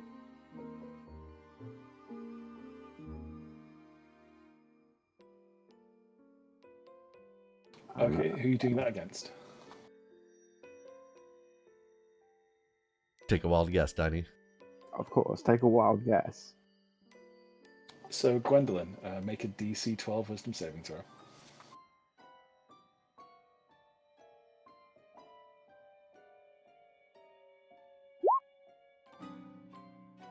Okay. As you turn back, you hear a huge roar. Only you seem to hear it, and a giant skeletal dragon's head is now in place of Nulla's own head, and his body seems elongated and stretched out, and large bony claws are reaching out towards you.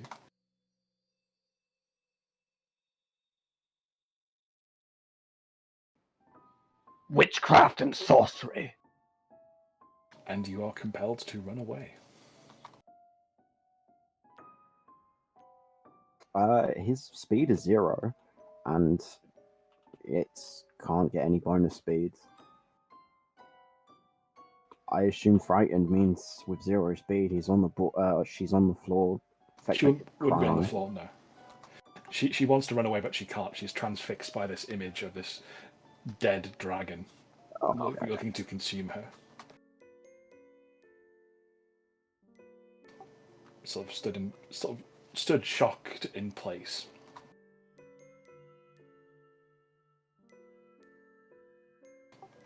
Kroll. You see Nulla making some really scary facial movements towards Gwendolyn, and she suddenly stood stock still in her tracks. Moira's alive though, which is nice. Oh, good.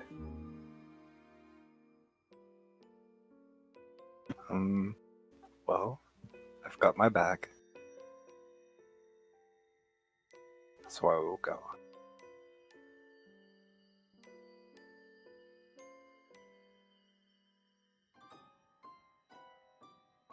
Does Nulla make an attack of opportunity against Kroll? No, Crawl's done nothing wrong. Except keep the pie. Well, he wasn't eating it. He could have been trying to use it for other means. Maybe to persuade or destroy or even confirm. Exactly. Well, he didn't realise until we mentioned it. He didn't eat the pie, except for that one time before. But that was unintentional because he didn't realise it was made of kids.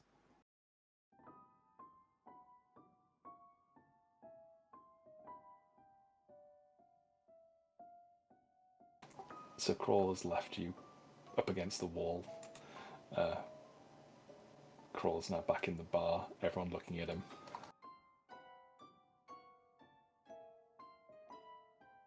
You realise you're paying for all this, Mr. Tortolan. The damage you've caused. That is fine. I apologize for our behavior.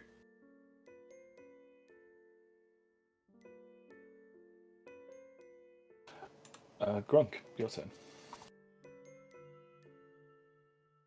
Are we still technically in combat, or was it kind of just done? Until Nulla's... Well, is Nulla going to Oh attack yeah, Gwendolyn? Nulla's turn, yeah. Maybe. Potentially. But he's going to go over to her at least. Gronk is going to go over to Nulla and basically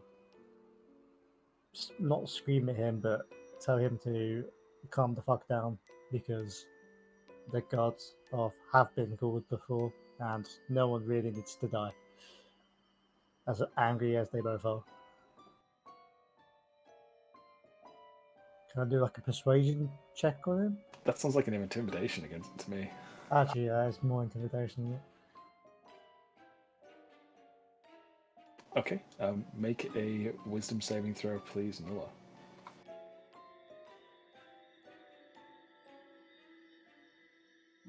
Grunk's getting kind of scary. Roll a d100. Nothing untoward happens. You don't like pass out or anything, but Grunk is getting really up in your face about this. He'll look at Gronk and with a very deep sigh of not regret, pure like just disdain and anger and hate, and he will breathe and look at him and just, you may be right, but I have an order to deal with.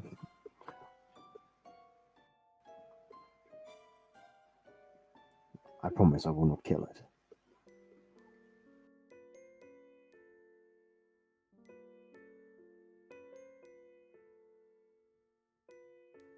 But he's calmed down significantly, especially with Grunk getting up in his face. When Grunk gets up in your face and you roll a natural 1, bad things can happen. Runs away screaming. Gronk will sort of nod and just sort of accept what's going to happen, and before he sort of walks away from the action, he's just going to check on Moira to make sure she's like, okay. Moira, he's asked you a question. You can reply in a short phrase or two. What? How did this happen? Why did I let this happen? Gronk's just going to huff and walk into the bar. What a stud. Church, what are you doing? Church passes by the rest of the members of the party as if they're ghosts, not acknowledging their presence at all. He'll use his bonus action and whatnot to go back upstairs so he can check on Lucian. And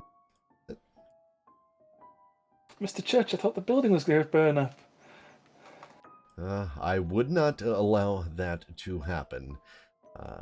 I think, my friends, we're just putting on a show. Ignore everything you've seen and heard. Okay. Make a deception roll.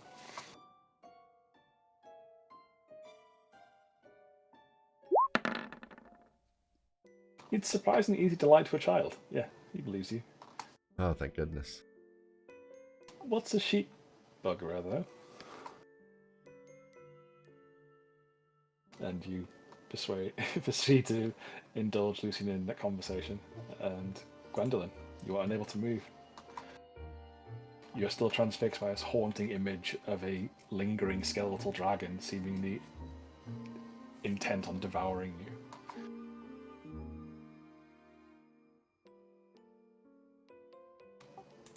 Nulla, what do you do?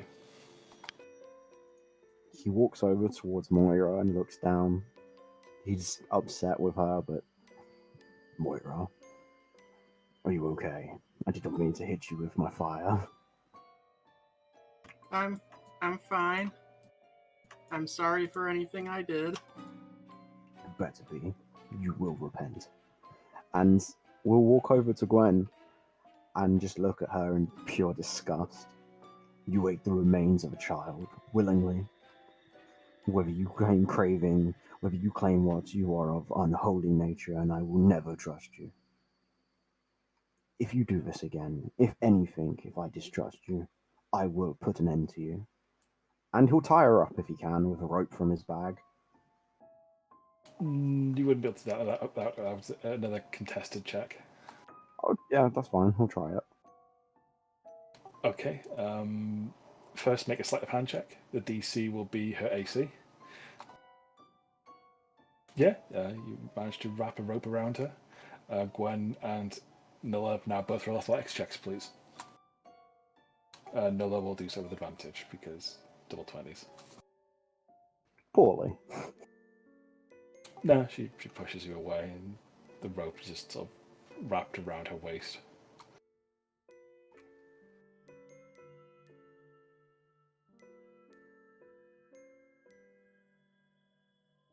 But she's afraid of me. Surely she wouldn't.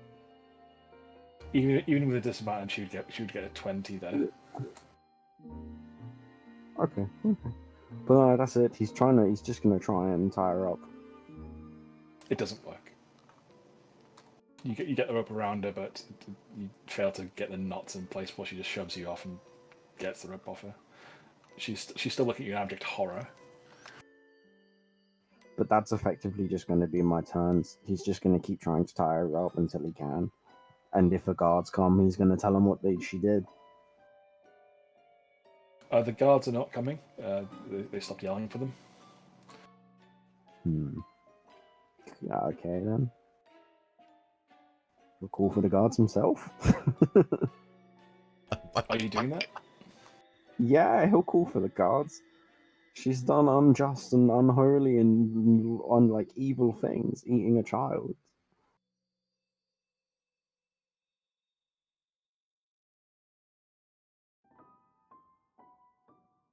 Okay. So you would have 10 turns of this not her being able to move. Does anyone intervene in this 10 minutes of them fighting to tie her up?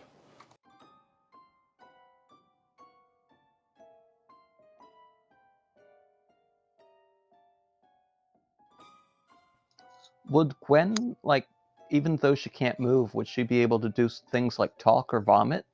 You can talk. It's not like you're unable to move. It's just that you can't run away or walk anywhere. You're still stood up on a solid stance, and so on. Just you're compelled by this strange draconic thing trying to psychically eat you, that you can't run. Like you're frozen in space and like a deer in the headlights. You can still breathe and respirate, move your arms and so on. Okay.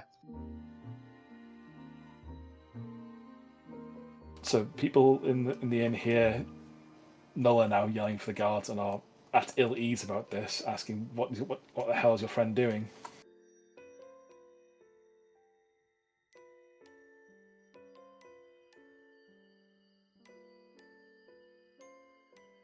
So this is sort of to Crawl, Grunk, and Moira, since Church is upstairs dealing with Lucian.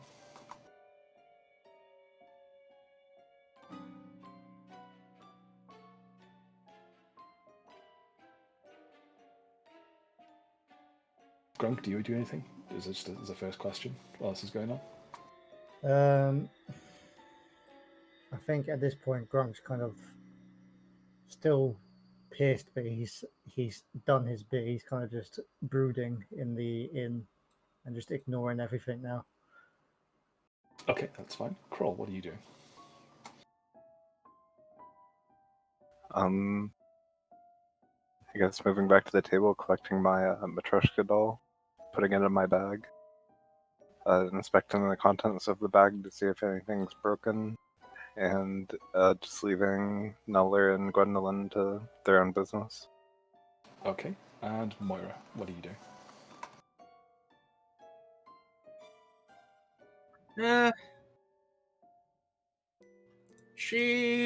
she's gonna get up and go to stagger into the inn. And how much time do we have? A minute. Duties? A minute. We have So a what full do you do? minute for this. She's gonna stagger into the inn and pretty much just drop her coin purse on the bar and say, I'm sorry for whatever just happened. Here's a bunch of gold, or here's all the money I have on me. So I'm sorry, which is equivalent to just under 87 gold. Wow, that's a lot of gold. Okay, we will call the session here with Gwendolyn and Nulla in a life or death tying up match. It's like a snuggle match, but whoever wins lives or dies. Well, I How was do I- hoping we'd get to do some fighting in this session, but I guess we did. In a way, you did, yes.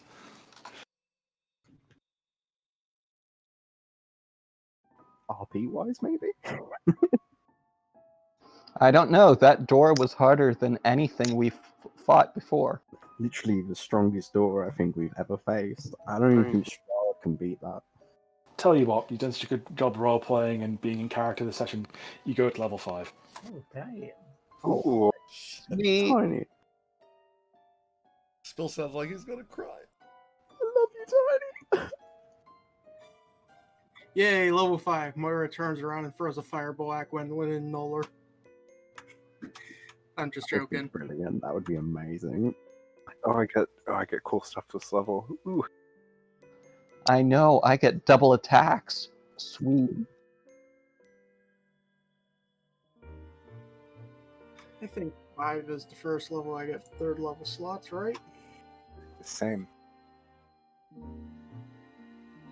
I get 2 cool spells as well from my oath. Hold Person and Misty Step. Well, what person would have been useful?